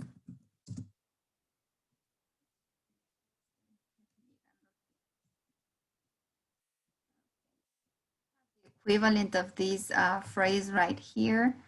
Así que voy a empezar con el equivalente de esta frase porque esta la tengo a la manito. And it's don't look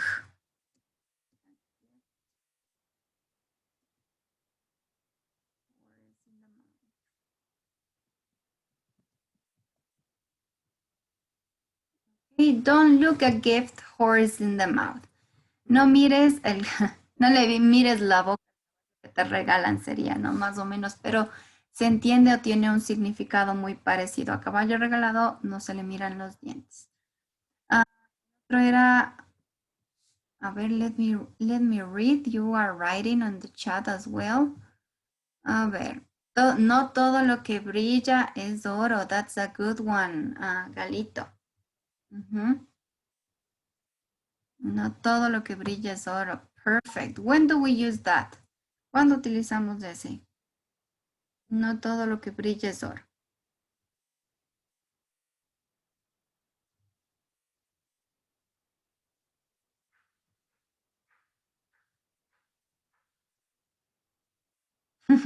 Yes, you can also use that one, Digna. En la puerta del horno se quema el pan, right?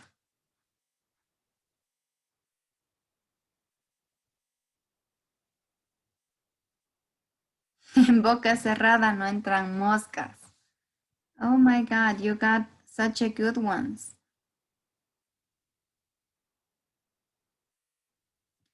Oh my gosh, you have such a good phrases. Thank you. You're good with idioms or proverbs. De tal palo, tal astilla. Like father, like son. Yes. Otro perro con ese hueso. Yes. There are a bunch of phrases, right? There are a bunch of phrases. Hombre precavido, mujer precavida, vale por dos. Yes. So in some cases, you can find the equivalent. In some others, we don't have an exactly phrase in another idiom. So we will try to look for something similar to say that. But there are some phrases that you're going to listen a lot in other languages that probably are going to keep you thinking. For example, yes, más sabe el diablo por viejo que por diablo, yes. And as I was telling you, for example, you have some phrases that you won't understand. If you have an exam, for example, if you have a very difficult exam and you tell me, teacher, I have an exam. Y yo les contesto, okay, break a leg. Si ustedes me dicen, teacher, tengo un examen bien difícil. Y yo les respondo, bueno, break a leg. Ustedes van a decir, ¿qué es pues esa teacher? Me está diciendo que me rompo una pierna. That's not the meaning of this phrase, ¿ok? En algunos países suena algo totalmente o escrito se ve como algo totalmente diferente que no tiene sentido. Pero, for example, this phrase break a leg means good luck, right?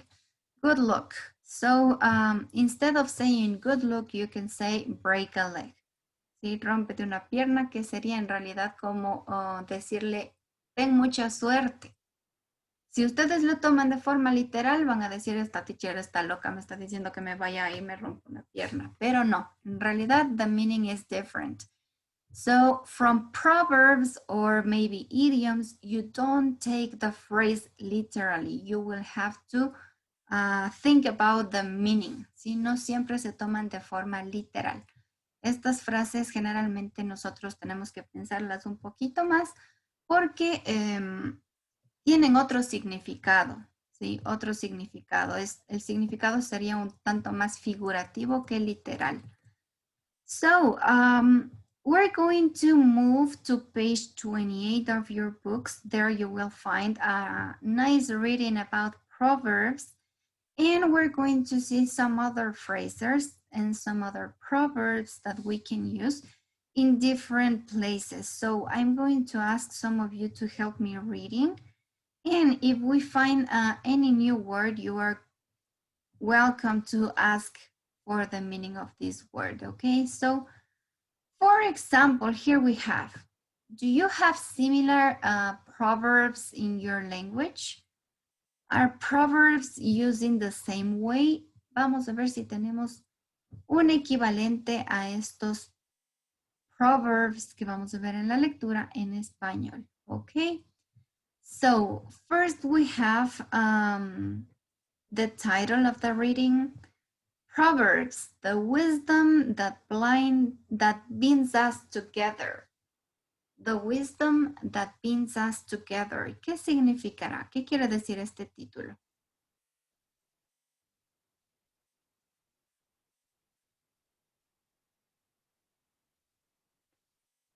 Do you have any idea?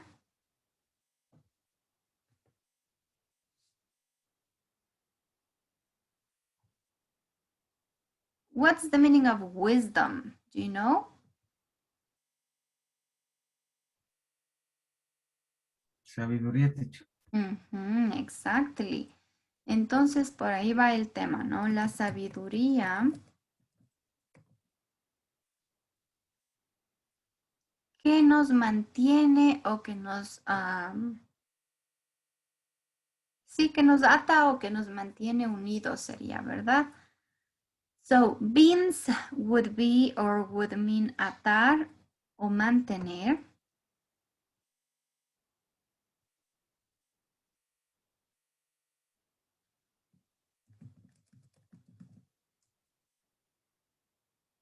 So, proverbs are the wisdom that binds us together.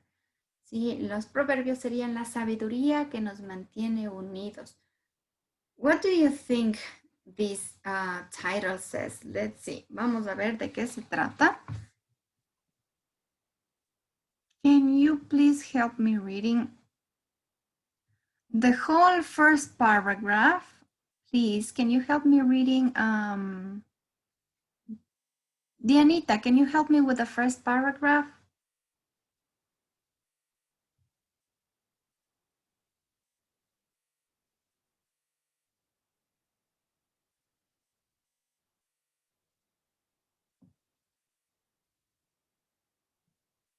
Okay, it's not here anymore. So can you help me with the first paragraph? Anderson.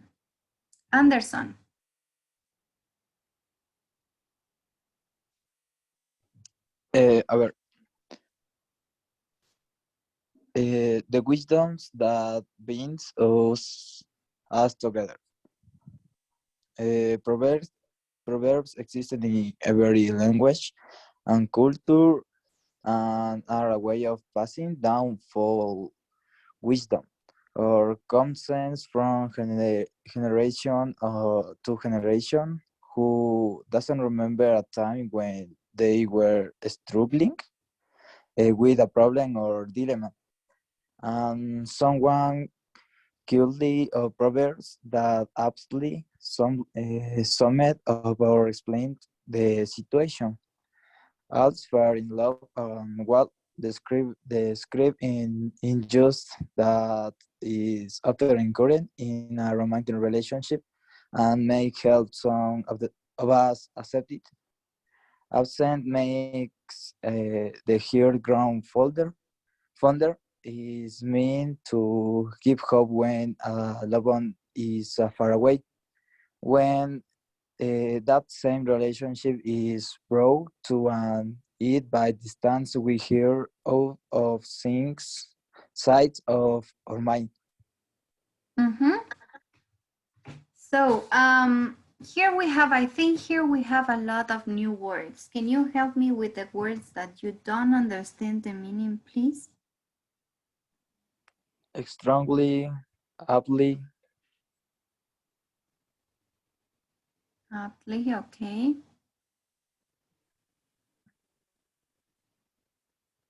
Fonder. Accept makes. Cuando dice accept makes the hair grown fonder. Absence makes the A la izquierda, Es. fonder.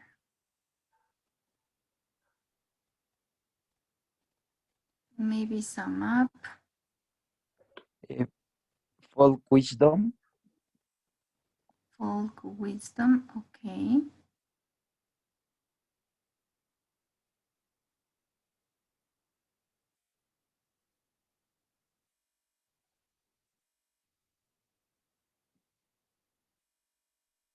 Okay, so let's see the meaning of these phrases. If you find some others that you don't know the meaning, please tell me. Here we have folk wisdom. Wisdom ya sabíamos que era, ¿no es cierto? Hablábamos de la sabiduría. En este caso sería folk. La palabra folk se refiere a algo tradicional, algo folclórico, sí sería algo como la sabiduría tradicional o la sabiduría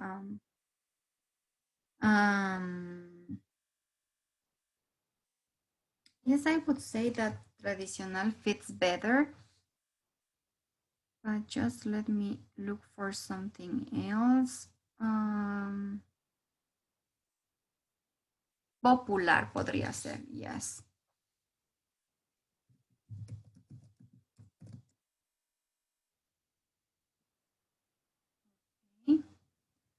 So what's the meaning of this phrasal verb we have over here? Pass down. Do you know the meaning of pass down?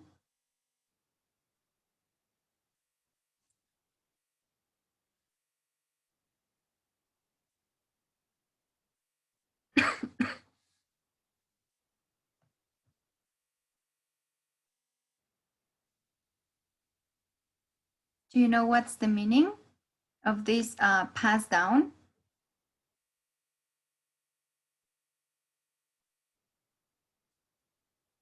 Look at this.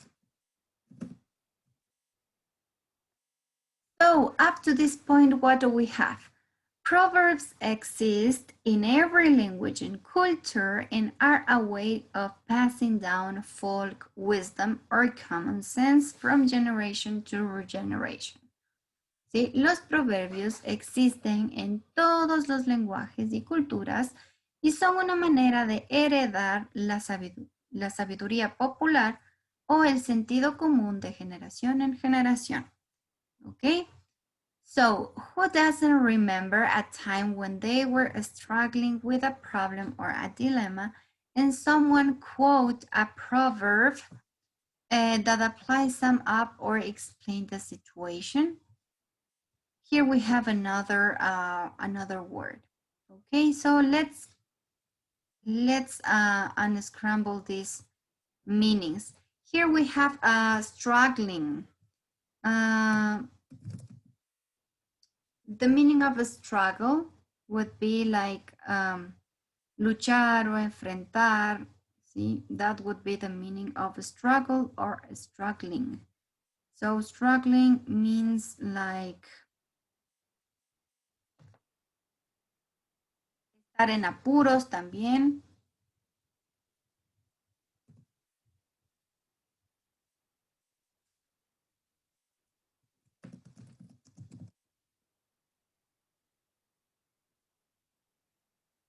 Estar en apuros, de estar en aprietos, luchar, como enfrentarse a algo.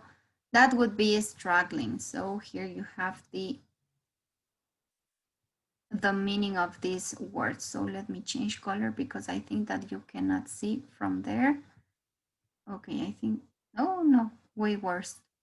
Okay, so let's go back to the black one. Quoted. The meaning of this word would be mencionar, ¿sí? Podría ser mencionar. A quote sería una frase pero quoted sería como mencionar en este caso, ¿no?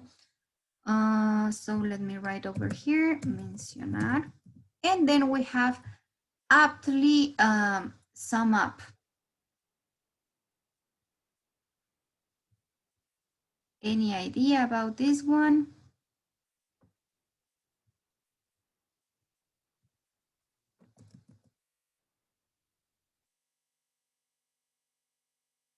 This very short word means that something is certain. Acertadamente, mejor. Acertadamente, okay. And we have this phrasal verb, sum up. Sum up. That would be like a summary of something. Sí, que engloba o que resume, podría ser.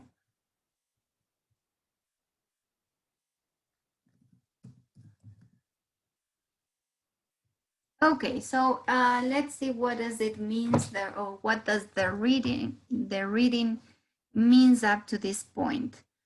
Si quien no recuerda alguna vez en que estuvieron en aprietos con un problema o algún dilema y alguien mencionó un proverbio acertadamente que resumía o explicaba la situación. All's fair in love and war. Do you know what's the meaning of this proverb? Aquí tenemos un proverb. Have you heard about this in Spanish? What would be the equivalent? All's fair in love and war.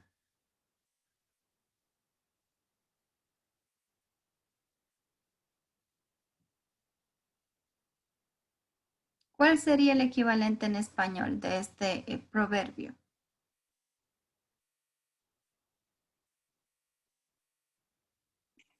Teacher, en el amor y en la guerra todo se vale. Exactly, Eric. Perfect. All's fair in love and war sería en la guerra y en el amor todo se vale. Exactly. So look at this. This proverb describes the injustice that's often encouraged in a romantic relationship and may help some of us to accept it. ¿Sí? Aquí nos dice, ¿no? ¿Cuándo ocupamos esta frase? Generalmente se describe o nos permite describir ciertas injusticias que suelen darse en las relaciones románticas y nos pueden ayudar a superarlas o a aceptar las situaciones que se nos presentan, ¿no? Here we have another proverb. Absence makes the heart grow fonder. Absence makes the heart grow fonder. What would be the meaning of fonder so we can know some of the context of this proverb?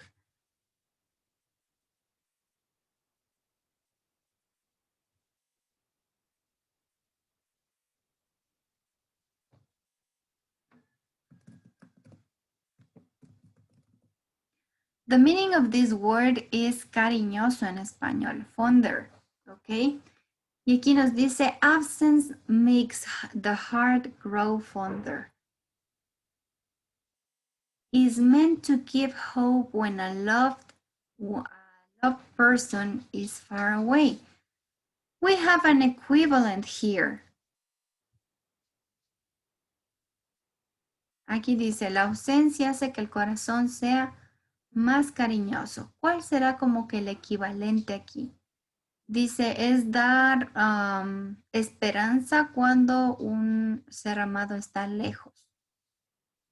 Do we have an equivalent?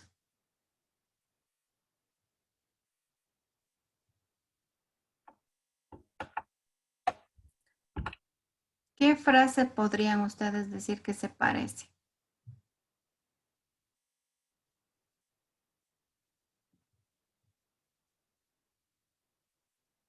No sé, teacher.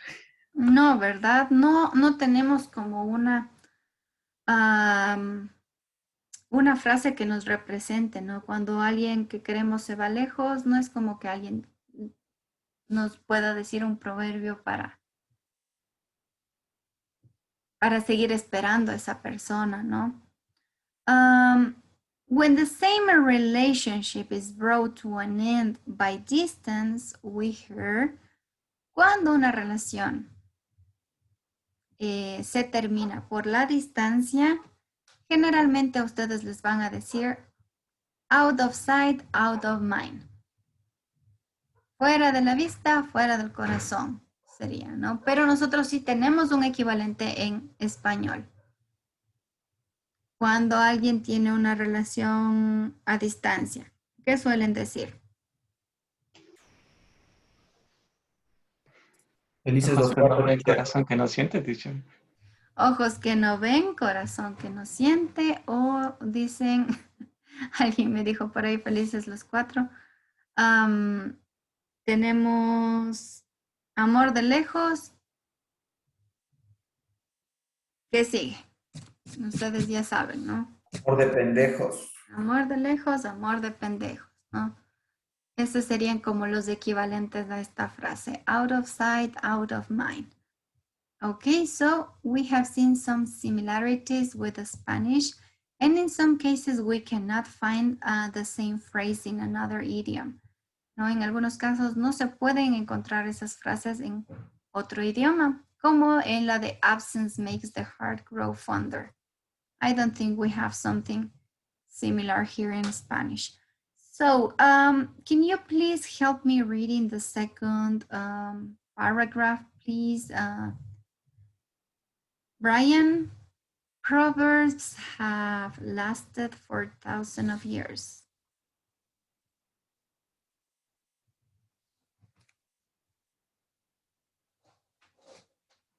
Hello, Brian. Can you help me reading, please?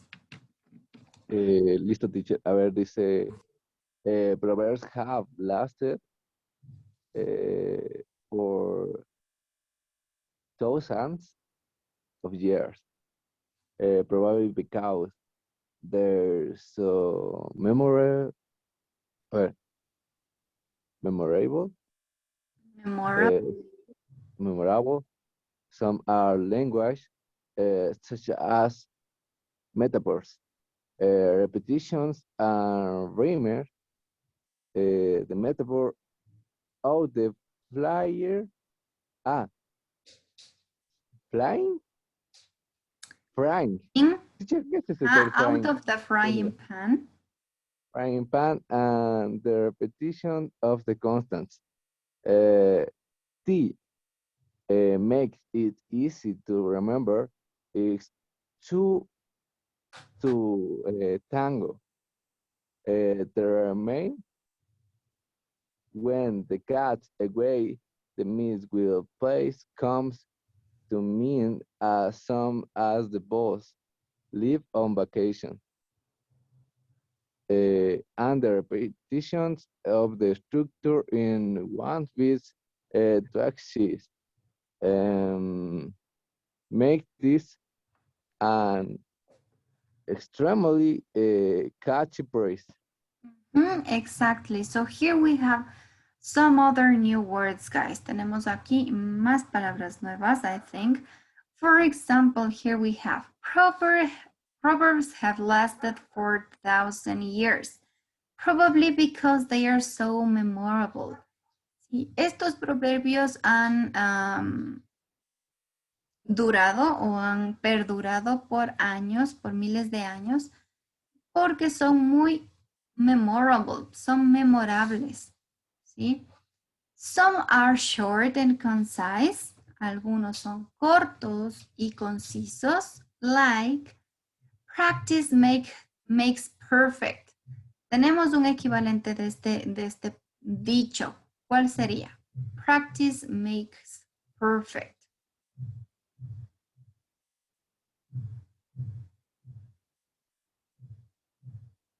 ¿Cuál sería el equivalente a esta frase en español?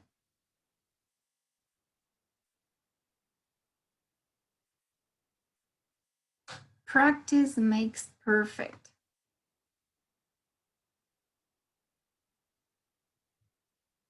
La experiencia viene con los años, teacher. Oh, no sé. No. La práctica hace ¿Al maestro? al maestro. Exactly. Practice makes perfect sería el equivalente a la práctica hace al maestro. ¿Sí? Or here we have another one. Haste makes waste. I haven't heard something similar like this here in Spanish. Haste makes waste.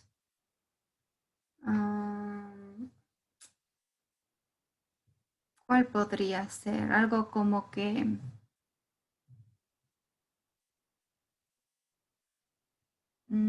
algo que tenga que ver con el odio. No creo que tenemos tantas frases con eso. Haste makes waste.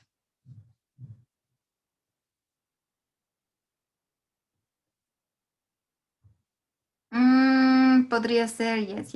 I know what does it mean. Okay, let me check and I will tell you. So here we have another, some other phrases and new words. Here we have new words. You have a bunch of new words. And just give me a second. I will give you the meaning in Spanish of this one. Haste makes waste is a set, right? It's a proverb. Sería...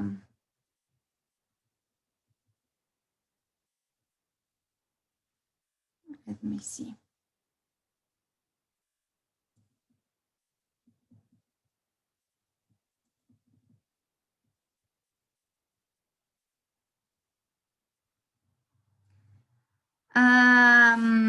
Esta frase quiere decir como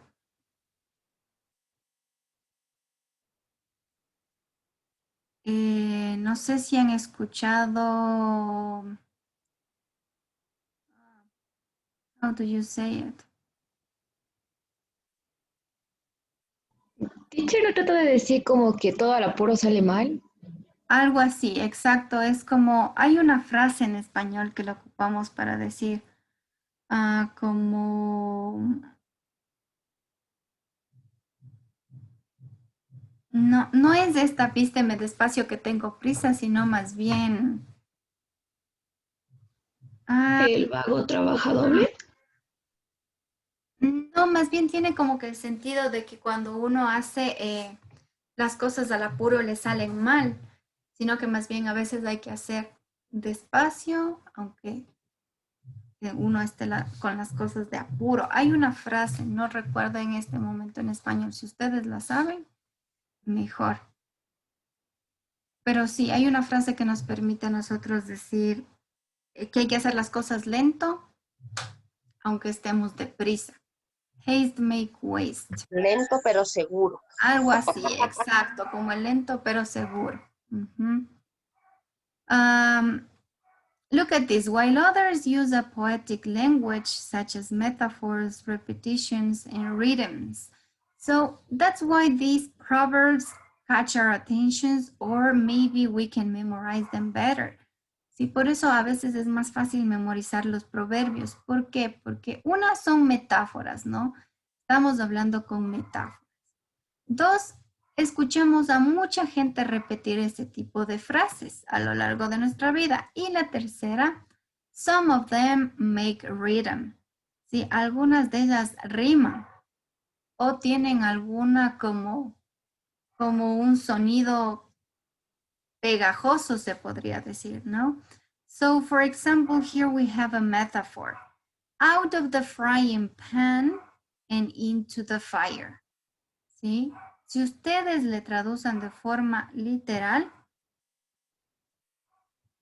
vamos a tener fuera del sartén y dentro del fuego. ¿Sí? Es como que no tiene tanto sentido, ¿no? Si lo tomamos de forma literal. Here we have, it's easy to visualize when you are faced with a difficult situation and you just got even worse. A eso se refiere esta frase. Cuando ustedes están en un momento malo, en una situación mala, atravesando un mal momento, y las cosas en vez de mejorar, se empiezan a poner color de hormiga, ¿no? Se empiezan a poner peor. So, out of the frying pan and into the fire. Imagínense, salirse del sartén para caer en el fuego. Es como de mal en peor sería nuestra frase, ¿no es cierto? Ir de malo en peor. So, out of the frying pan or into the fire. Ir de mal en peor. The repetition of the consonant T makes it easy to remember.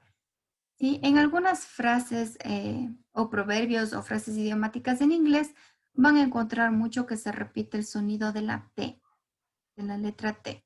Y eso hace que sea mucho más fácil de recordar una frase. For example, it takes two to tango. ¿Sí? It takes two to tango. Se necesita dos para bailar tango. En español hay una frase parecida. ¿Cuál sería? Se necesitan dos para...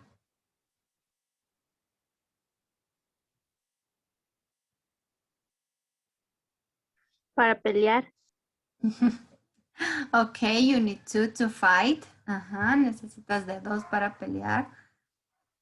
Here we have another one. The rhyme can also makes us remember, ¿no? La rima hace casi siempre que sea más fácil de recordar un dicho. For example, here we have, when the cat's away, the mice will play, sorry. Cuando el gato sale, los ratones juegan, dice aquí. Pero en español tenemos otra forma de decir este mismo dicho. How do you say it?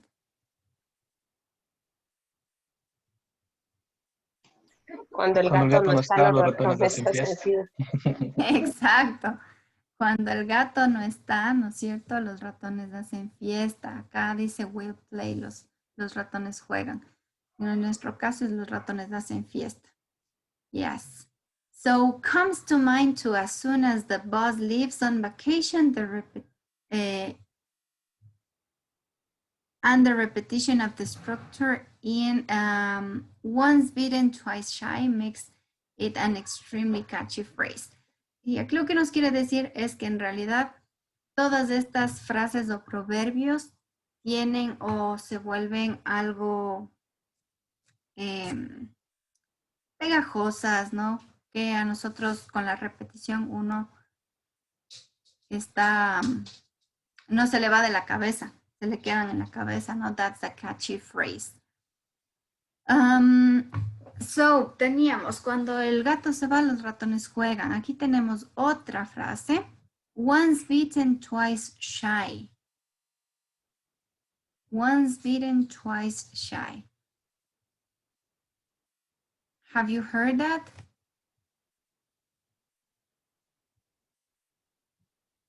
Vamos a ver.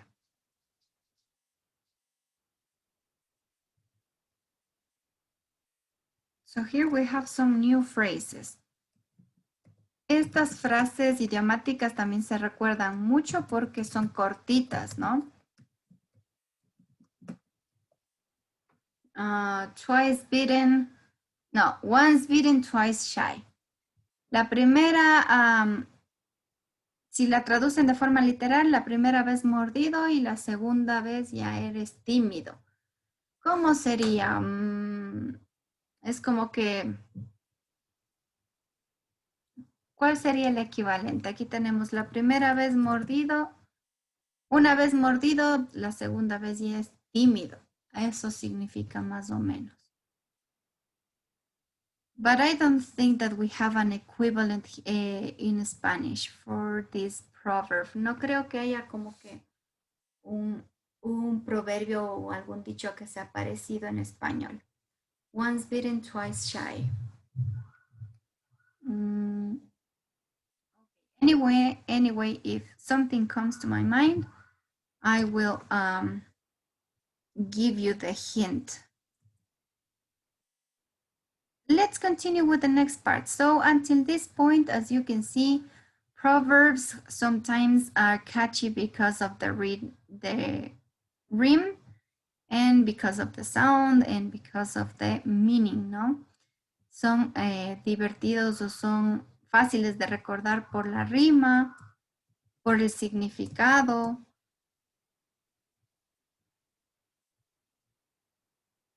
So let me just erase this and we move on. Oh my gosh, sorry, can you wait a second?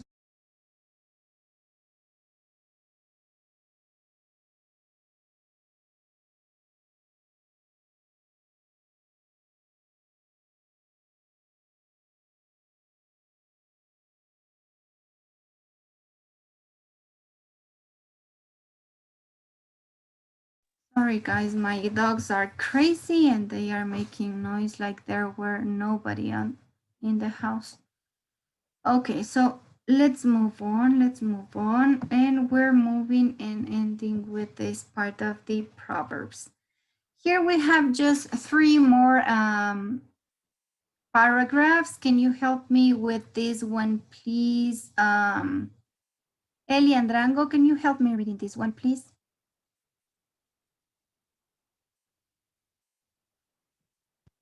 Ya, teacher. La segunda, Proverbs. Some scholars. Yeah.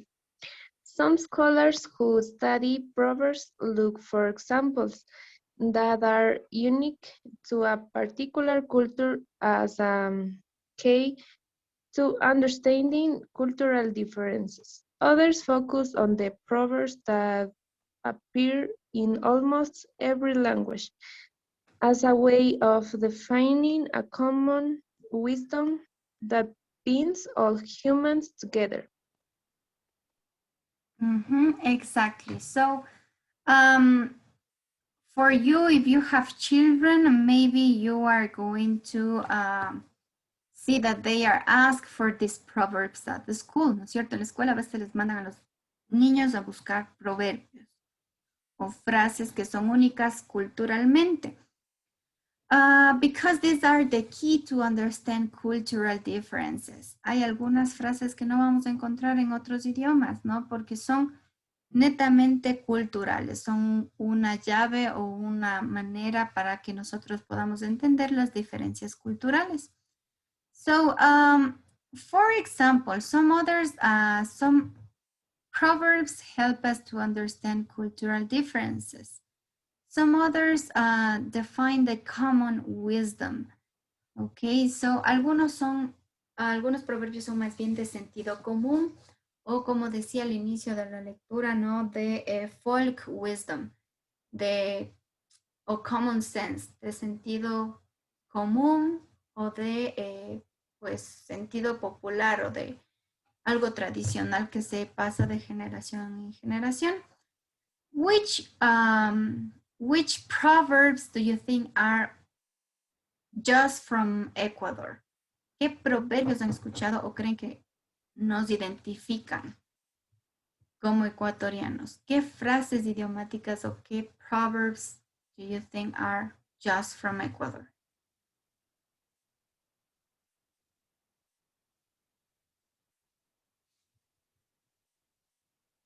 Por ahí alguien me dijo uno al inicio que he escuchado solo aquí.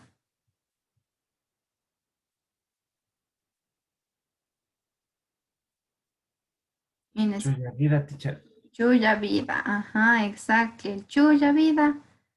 Con eso justificamos todo, ¿no? Yeah, so that's, for example, something that you are going to hear just here, right? Algo que se escucha solo aquí. Porque si se van a España y ustedes dicen chuya vida, no les van a entender. Si se van a Argentina y dicen chuya vida, tampoco les van a entender, ¿no? Son frases que ya vienen a ser más culturales. So, Cassandra, can you help me reading the next paragraph? Proverbs don't always offer. Proverbs don't always offer a universal truth. However, and they are frequently contradictory. People say clothes make the man to reflect the importance of appearance as part of one's personal identity. On the other hand, they also say you can hold a book by its cover to point out that appearances can be deceiving. And with handsome is as handsome does.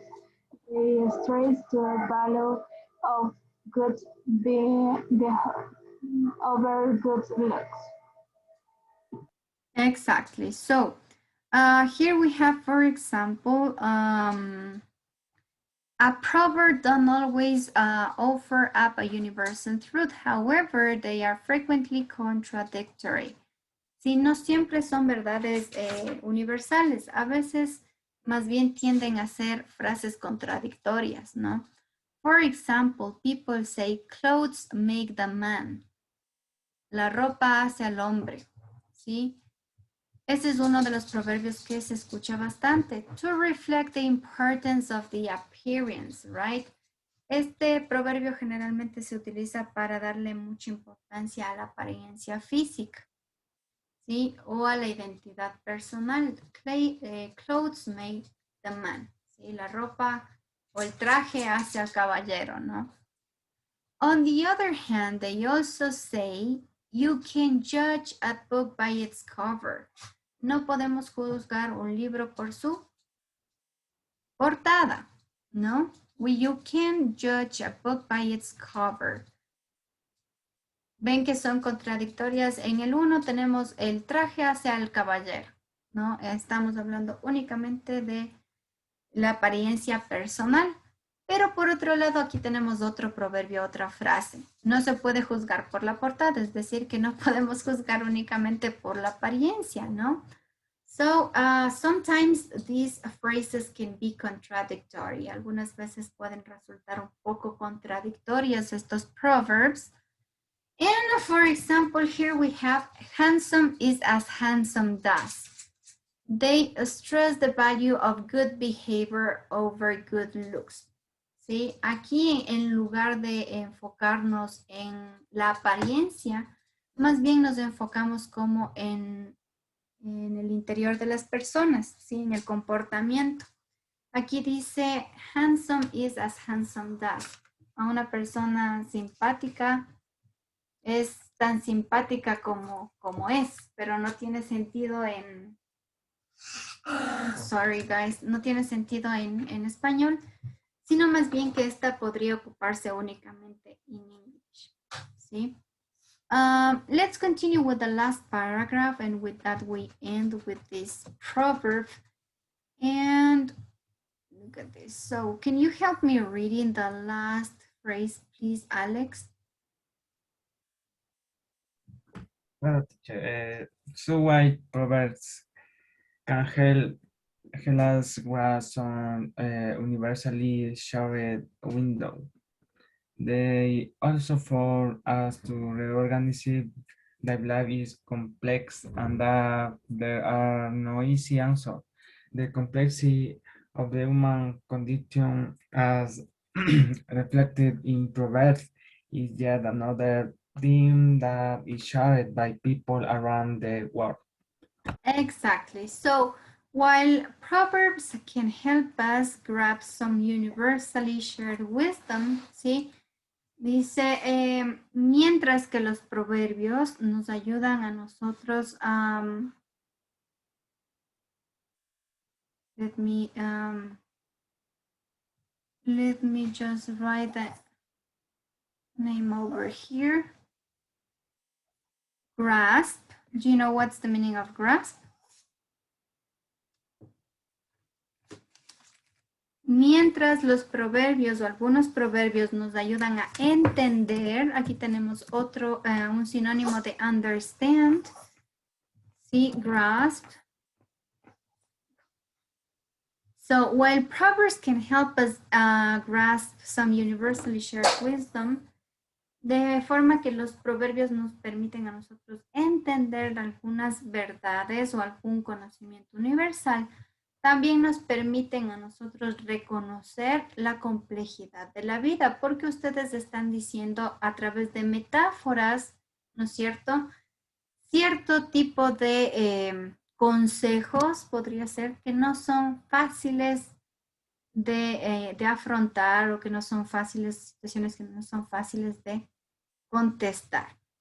So the complexity of human condition as reflected in Proverbs is yet another thing that is shared by people around the world. Es una forma más, los Proverbs son una forma más de entender al mundo, lo complejo del mundo o de también las situaciones y de la cultura de cada país. So here we read some Proverbs. We have the equivalent in Spanish in some cases and in others we couldn't find the equivalent. Sí, en algunos tenemos equivalente y en otros no encontramos la equivalencia del proverb. But that's the main idea. You know when and why do you use idioms or proverbs? Ya sabemos cuándo utilizamos los proverbs. And you're going to help me later when we come back from the break to complete just this listening exercise, and then we will have a writing exercise as well. Okay, so let's go to the break, guys. Vamos al break. Sorry about that. I need some water. Welcome back to the main class.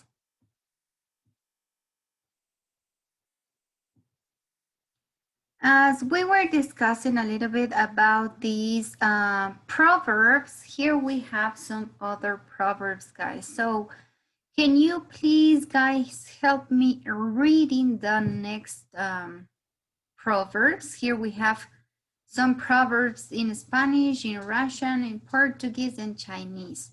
So I'm going to ask some of you to help me reading these proverbs. Please, can you help me reading this first proverb, Cassandra, please?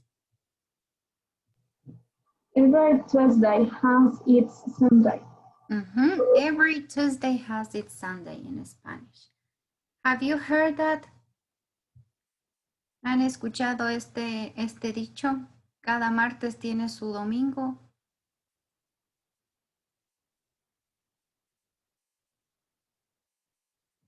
Because I haven't, really, to tell you the truth, I haven't.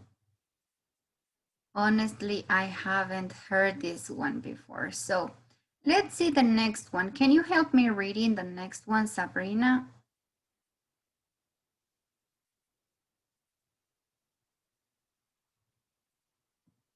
If you are afraid.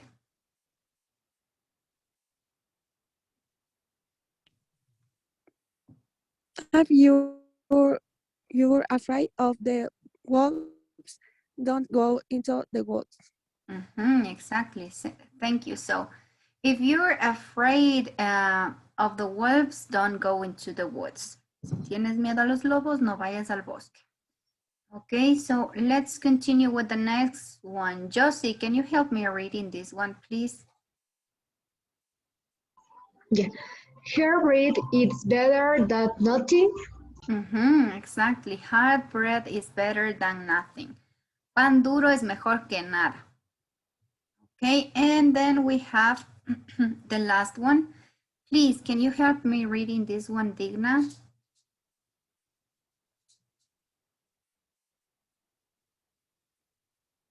You can expect.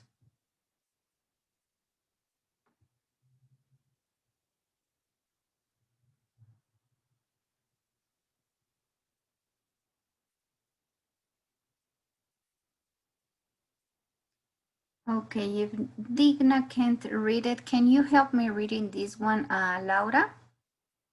Lau, can you help me with this one, please?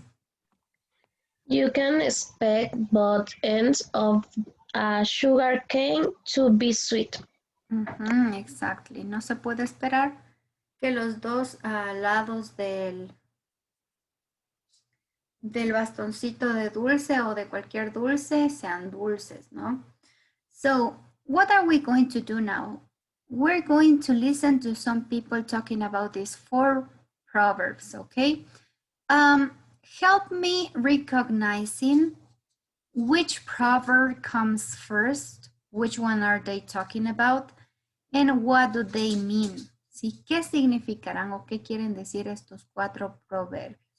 We're going to listen to 4 people talking about them. Vamos a escuchar a 4 personas hablando de estos proverbios, una persona por cada proverbio, ¿no? One person for each proverb. So try to catch the meaning of each proverb and also which one comes first. ¿Sí? ¿De cuál hablan primero? ¿De cuál hablan segundo? Luego me van a ayudar a ordenar. Okay? So listen carefully, guys, and help me later with the answers. Page 29. Lesson D. Proverbs. 2. Listening and speaking. Favorite proverbs. B. Listen to 4 people talk about their favorite proverbs. Number the proverbs above 1 to 4. What do they mean? Did you guess the meaning correctly? 1. I think I've been driving my family crazy lately. Ever since I was given that big promotion at work, I have all these new problems to deal with. And every night I come home totally worried and start complaining to everyone. And my grandmother always says to me, if you're afraid of the wolves, don't go into the woods.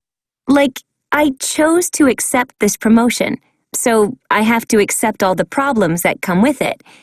So that's become one of my favorite proverbs. I think it's partly because my grandmother is from Russia, and it says something about her culture. You know, she grew up near a forest, where there was a lot of danger. So guys, which is the first proverb that appears in the listening? ¿De qué proverbio estamos hablando? ¿Del ruso? The Russian proverb, right? So this one came first. This one came first. What does it mean? ¿Qué significa? If you're afraid of the wolves, don't go into the woods.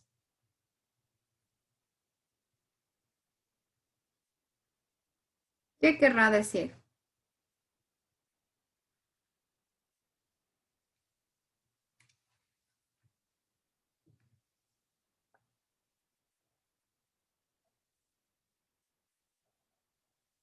Any idea?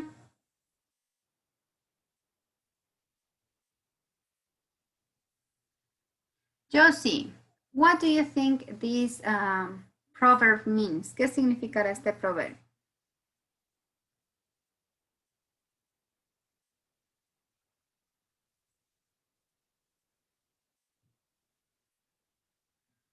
Hello, everybody. Hi, teacher. Que hay que tener mucho cuidado.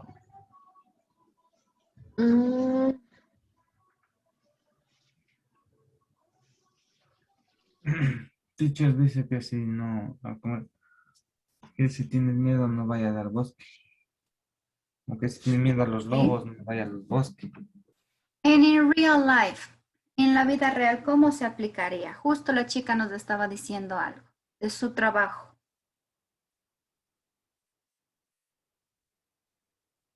Something about her work.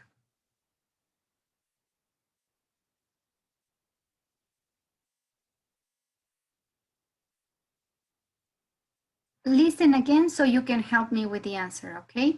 Listen the meaning of this proverb. 1.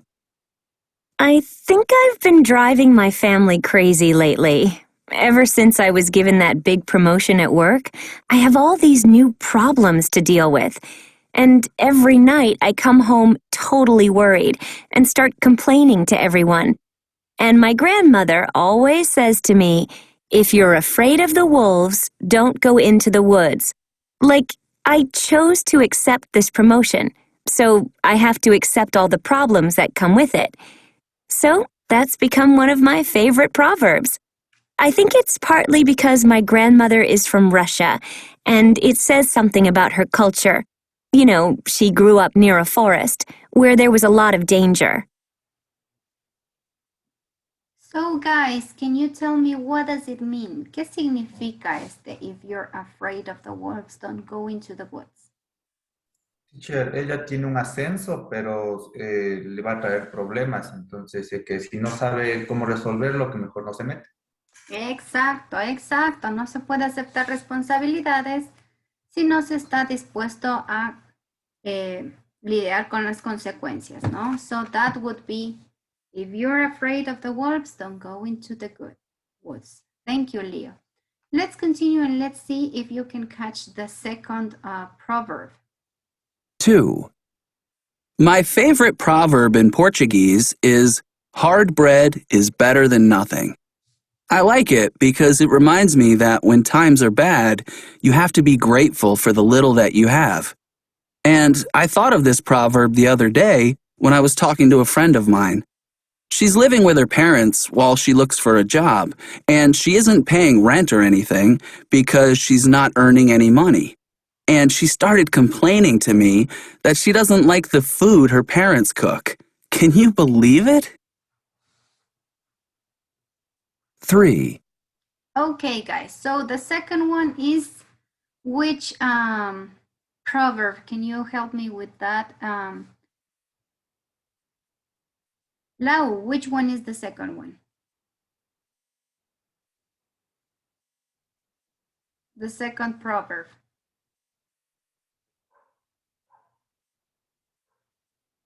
Alex, maybe did you catch the second one? Teacher, parecía la number 3, Portuguese. Portuguese, exactly. So we have number 3. What does it mean? ¿Qué significa este? Hard bread is better than nothing. Teacher, ¿podría parecerse al nuestro que es ese de que más vale pájaro en mano que 100 volando? No, I don't think so. It's, for example, when you, let me say the following example. You don't have any money and you want something to eat. And I'm going to invite you for a dinner. Okay, so as I know that you don't have money and you don't have nothing to eat, I'm going to pay you the dinner. When you come to my house and I give you the dinner and I prepare any food that you don't like, you are like, you cook this, I don't like this. Like, si les invito a comer, ustedes no tienen dinero, les invito a comer y ustedes dicen, pero esto cocinaría, teacher. A mí no me gusta esto. ¿A qué puede parecerse? ¿A qué dicho ecuatoriano puede parecerse? ¿A caballo regalado no se le mira el diente? Podría ser, o también hay otro que dice... En casa ajena, aunque te sirvan piedras. También. Okay. The other one that I have heard is, ¿cómo saben decir? Mendigando y con pistola o algo así. Have you heard that? Por diosero y con garrote. Eso, por diosero y con garrote.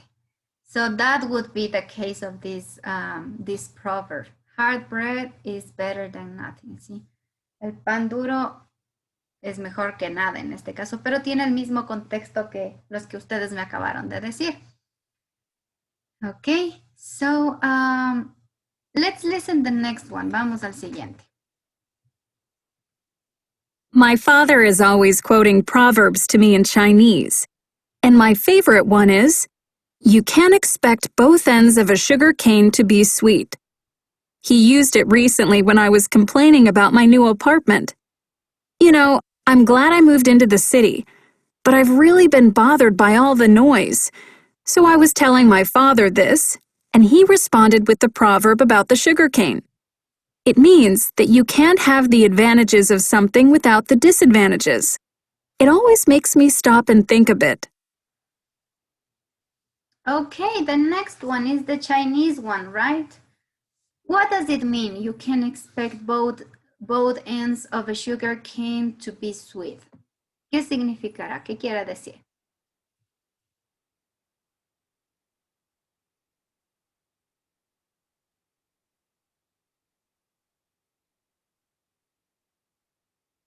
All the noise.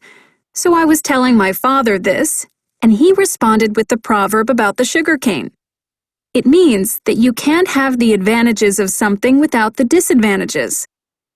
Here you have the meaning of this proverb. You can have, what does it say? No se puede tener ¿Las dos cosas al mismo tiempo? las dos cosas al mismo tiempo, ¿no es cierto? No todo puede ser perfecto. A ese se refiere you can expect both ends of the sugar cane to be sweet. Es decir que con las ventajas también pueden venir algunas desventajas, ¿no? No todo puede ser perfecto. Let's continue with the last one. It always makes me stop and think a bit. 4. You know, things haven't been so great lately. I feel like I've been hit with a whole bunch of problems all at once. But I have a favorite proverb that always makes me feel better. It's, every Tuesday has its Sunday. That's what we say in Spanish to cheer people up. You know, it means there are always going to be some bad days, but there are going to be good days too. You just have to be patient. So what's the meaning of this one? Every Tuesday has its Sundays. ¿A qué se refiere?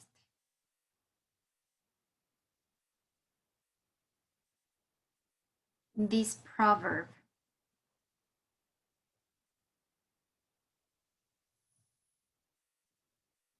They say that, ¿qué nos decía al final? Page 29. Sorry, Lesson D. to the Proverb. final part. What we say in Spanish to cheer people up. You know, it means there are always going to be some bad days, but there are going to be good days too. You just have to be patient. So, ¿a qué se refiere este dicho? ¿O cuándo utilizan este dicho? ¿O cuál podríamos, un equivalente en español? When you want to cheer someone up, cuando quieren alegrarle a alguien o decirle que todo va a estar mejor, ¿qué refrán generalmente le dicen? Al mismo tiempo buena cara, teacher. Podría ser al mal tiempo buena cara.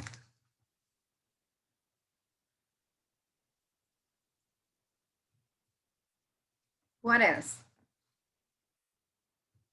Hay uno que generalmente ocupan cuando alguien está pasando por malos momentos, como para decirle que todo va a estar bien en algún momento.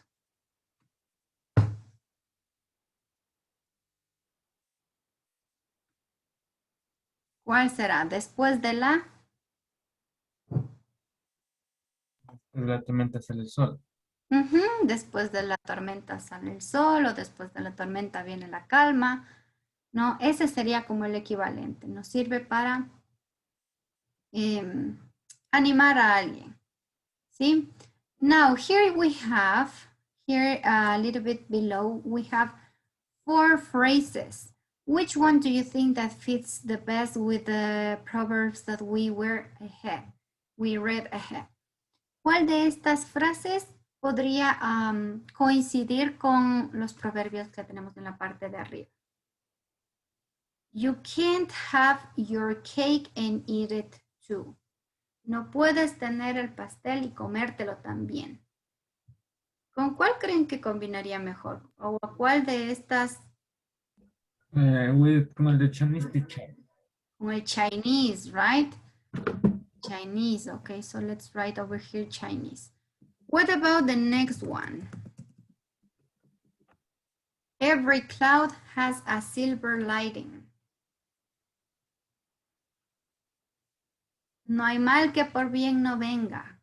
¿A cuál equivaldría? Spanish. Español, teacher. That's the Spanish, exactly, Spanish.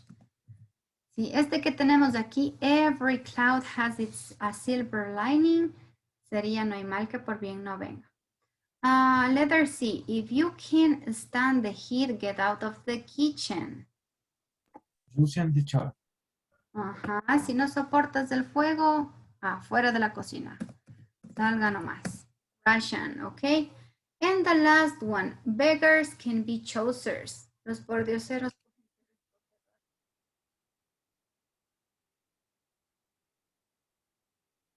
Which one do you think? Con el portugués, teacher. The Portuguese, exactly, the Portuguese. Yes. That was the one that we had left. So here we have some proverbs and you help me with the matching in Spanish as well. Sacamos ahí algunos buenos proverbios en español también. And now, guys, on your books, if you're in this same page at home, you're going to see that we have some words that can help us to explain some situations. For example, maybe if you are with someone from another country or from another place and you use one of these proverbs, maybe that person is not going to understand you. So you need to explain what the proverb means. Sí, a veces vamos a necesitar explicar lo que significa o cuál es el contexto en el que se utiliza ese proverbio. When you want to explain a proverb, you can use phrases such as these ones. Podemos ocupar este tipo de frases. Miren. One of my favorite proverbs is, sí, uno de mis proverbios favoritos is often said when, generalmente o usualmente se lo ocupa cuando, it means that, significa que, and a similar proverb in English is, un proverbio parecido o similar es, en inglés es, and I like it because.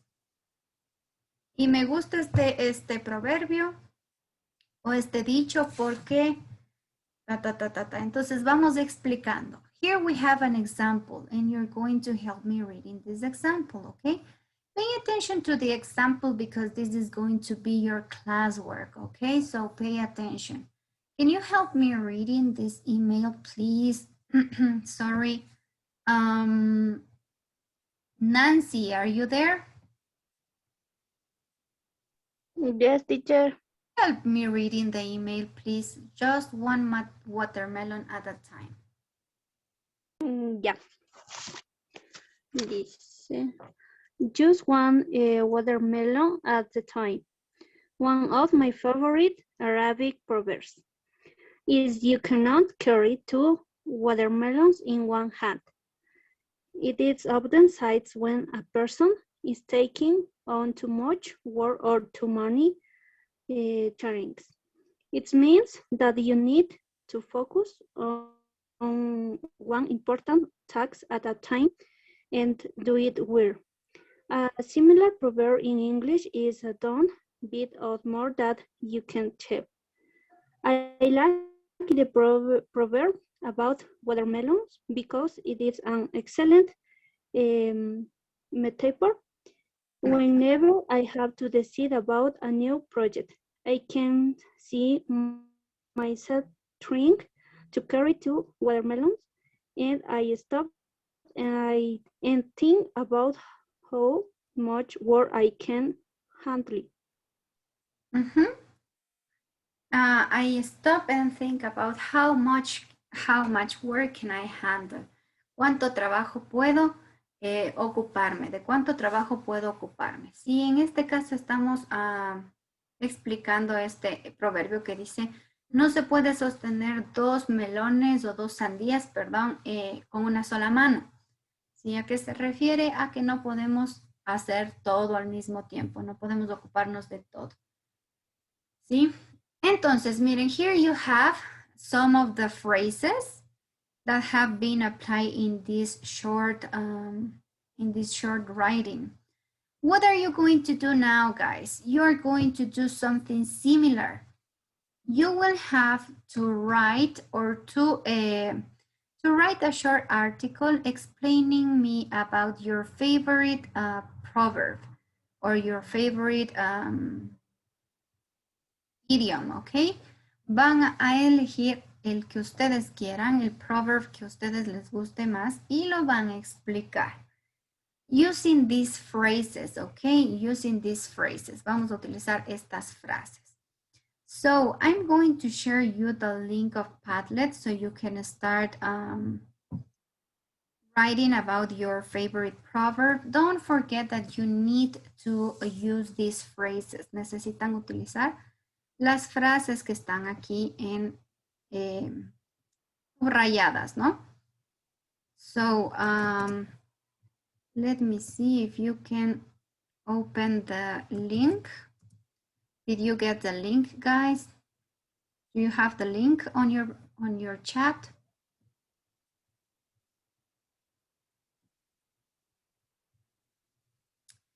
And give me a second. Ya les adjunto también al grupo de WhatsApp.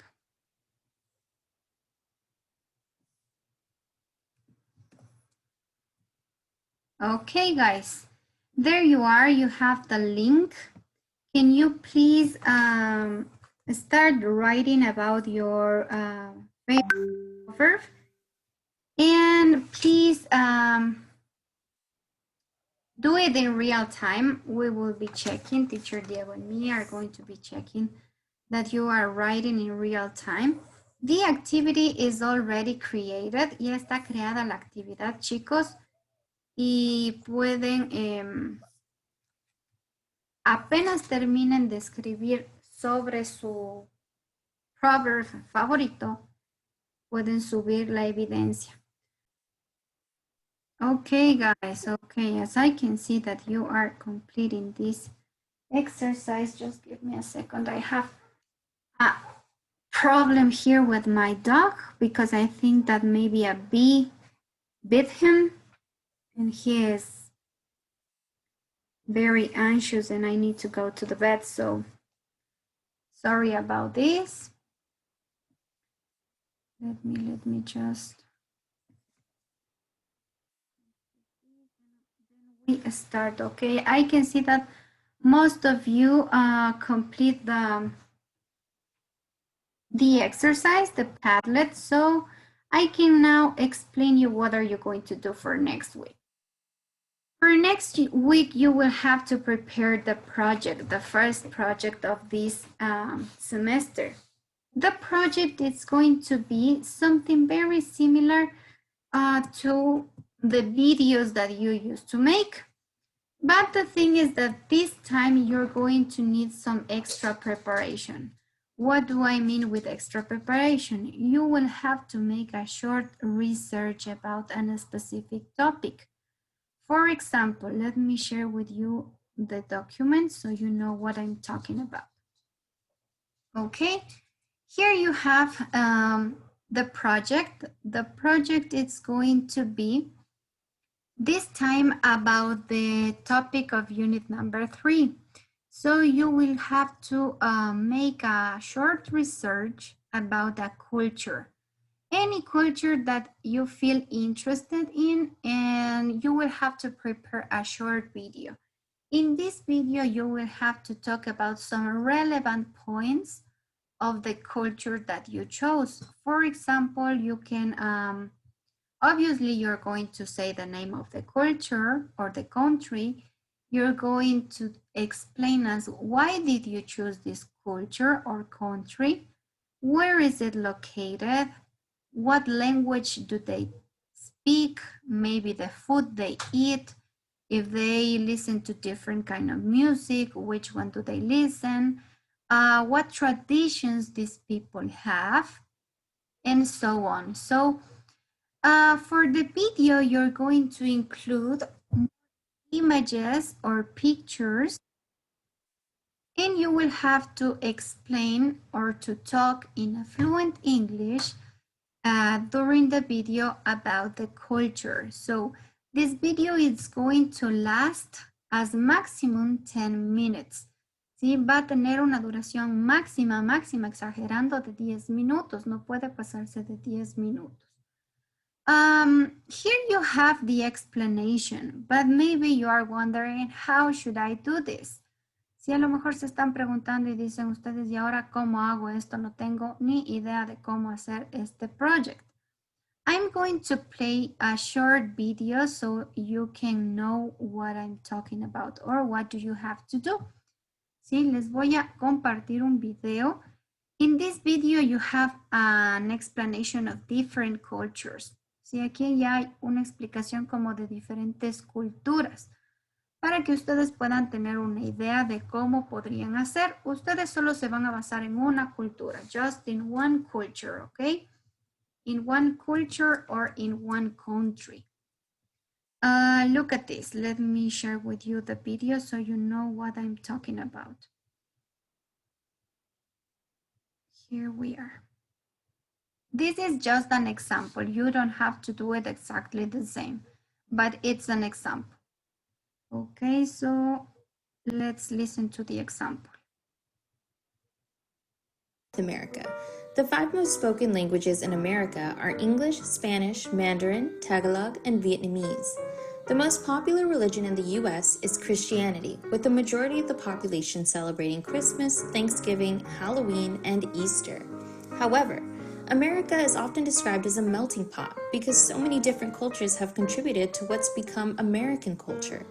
Clothing styles vary by social status, region, occupation, and climate. In Los Angeles, you can find almost everyone with the staple board shorts, jeans, graphic tees, and sneakers. But if you made your way to the East Coast, like in New York, you might be more likely to find long coats, hats, and boots. American foods have been influenced by other nations largely, but today the most commonly identified as American are hamburgers, hot dogs, potato chips, and apple pie. America is largely known for its sports culture. Between football, baseball, basketball, and hockey, there is always a reason to flock to a stadium and enjoy a good game. Baseball especially being known as America's favorite pastime. Spain is located in Europe. Look at this. Hasta ahí quedó la explicación de un solo país, o en este caso de la cultura americana estadounidense. See, they talk about food, they talk about sports, they talk about religion, they talk about clothes, and they mention something about the festivities or the holidays, right? So it's something similar that you need to know. Algo parecido van a hacer. Aquí tienen otro ejemplo. Aquí hay el ejemplo de la cultura española. Listen carefully, guys. Known for its fiestas, beaches, and the artwork of world-renowned artists such as Picasso, Salvador Dali, and Miro, Spanish culture is as fascinating as it sounds. The importance of religion in Spain is dated back hundreds of years, and though only about 40% of the people today identify as Roman Catholic, much of the religious festivals and holidays are still widely celebrated. You will also find that Spaniards live a very laid-back lifestyle. Many events start later, like having lunch at 2 p.m. instead of noon and dinner at around 8 to 9 p.m. The most popular sport in Spain is football, but not the one we usually think of. In America, we'd call it soccer. Barcelona and Real Madrid have won multiple titles. For fashion choices, you might see colorful dresses, button-down shirts, and jeans. Expressions of culture are not hard. Here you had the example of another culture was Disculpe la consulta. Mauri, you wanted to say something?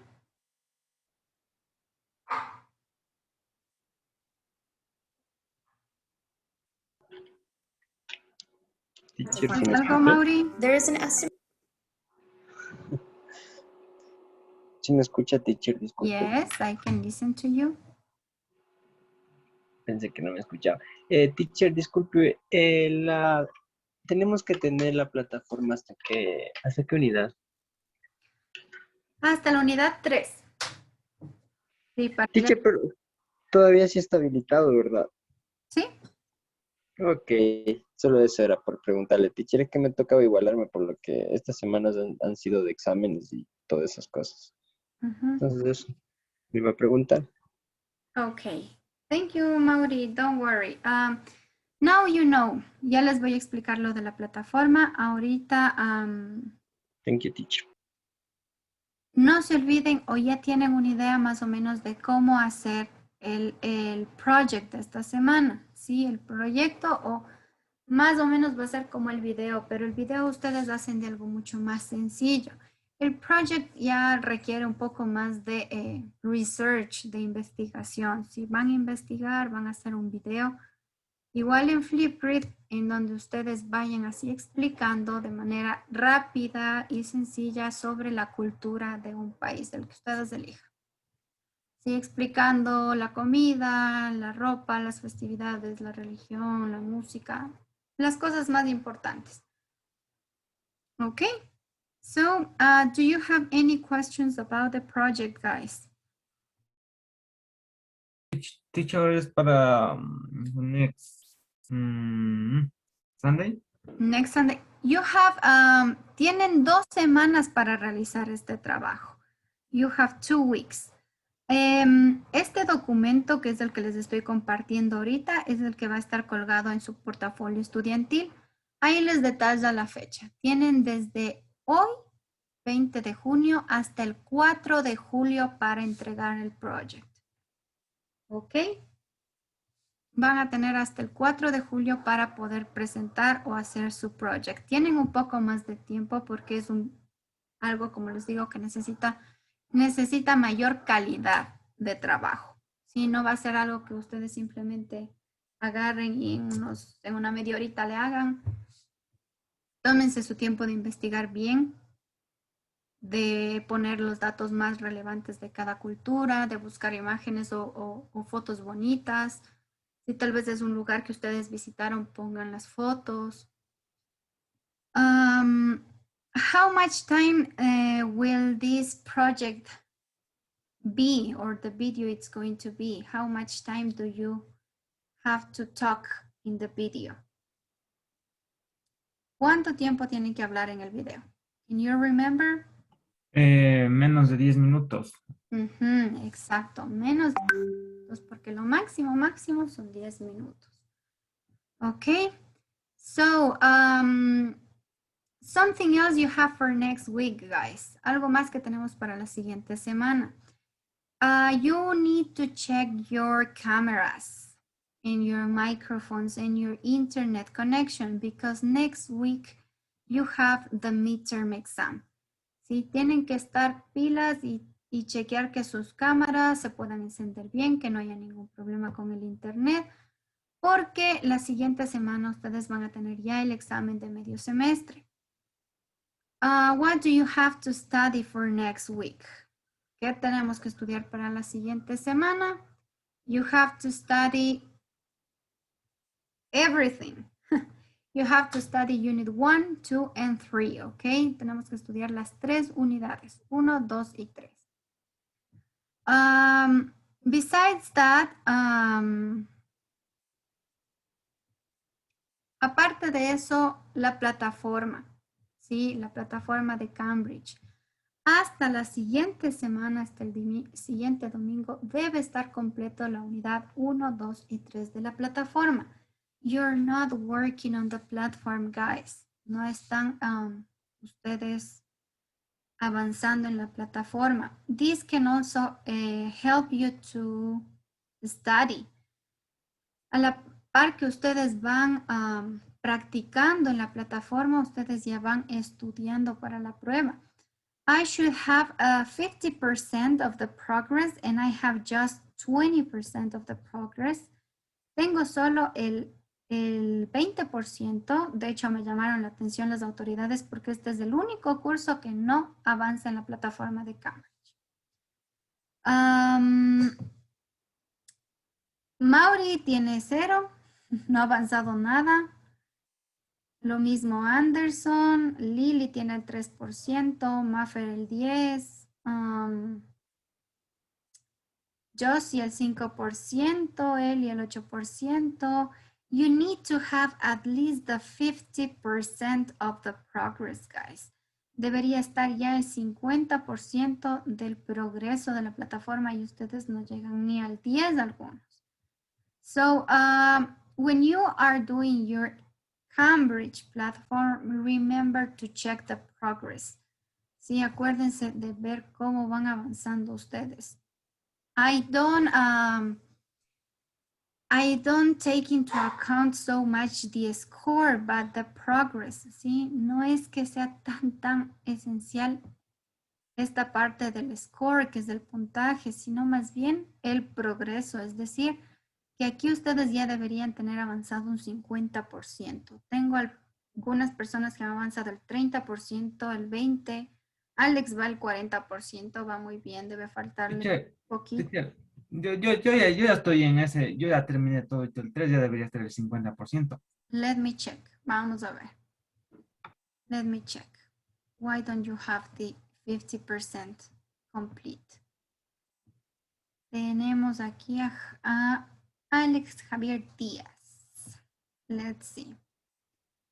You have complete. Excellent. Yes, you have the course complete. Casi todo el course completo. El workbook. Vamos a ver.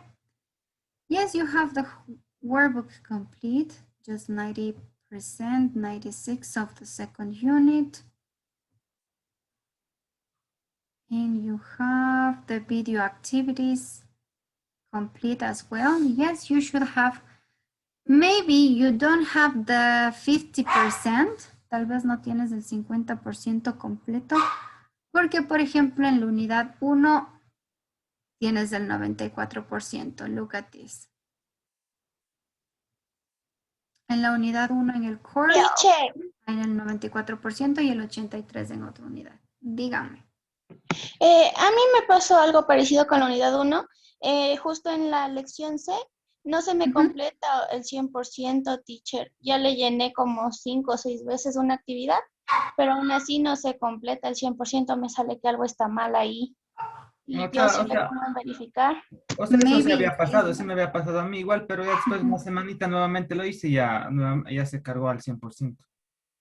Sí, es esta. Por ejemplo, en este caso, la que no está completa sería esta que dice, do you have a good story to tell? Está completa, sale el 100%, pero aquí no se marca. I'm going to check those cases, but those are very few cases. Y esos son muy pocos casos que son cosas pequeñitas. No es que, por ejemplo, tengan el 3% de avance o 0% de avance. I can see that you have been working on this. Ustedes ya han estado trabajando en esto y sí se ve. So for next class, you need to complete the units 1, 2, and 3. Sí, unidades 1, 2 y 3 de la plataforma de Cambridge deben estar completas. Tenemos 2 semanas todavía para entregar el project. ¿Sí? Y la siguiente semana, ¿qué es lo que van a tener? Examen de la primera parcial, teacher. Exacto, tienen el midterm exam. Cámaras activas. Exam. Perfecto. Alex ya sabe, cámaras activadas. So that would be, guys, for tomorrow. For next class. I don't know if you could upload the evidence. ¿Pudieron subir la evidencia? Yes. Let me check. Yes, I can see that some of you have. Please upload the evidence so you can leave the class. Sí, suban la evidencia para que puedan salir sin culpa de la clase.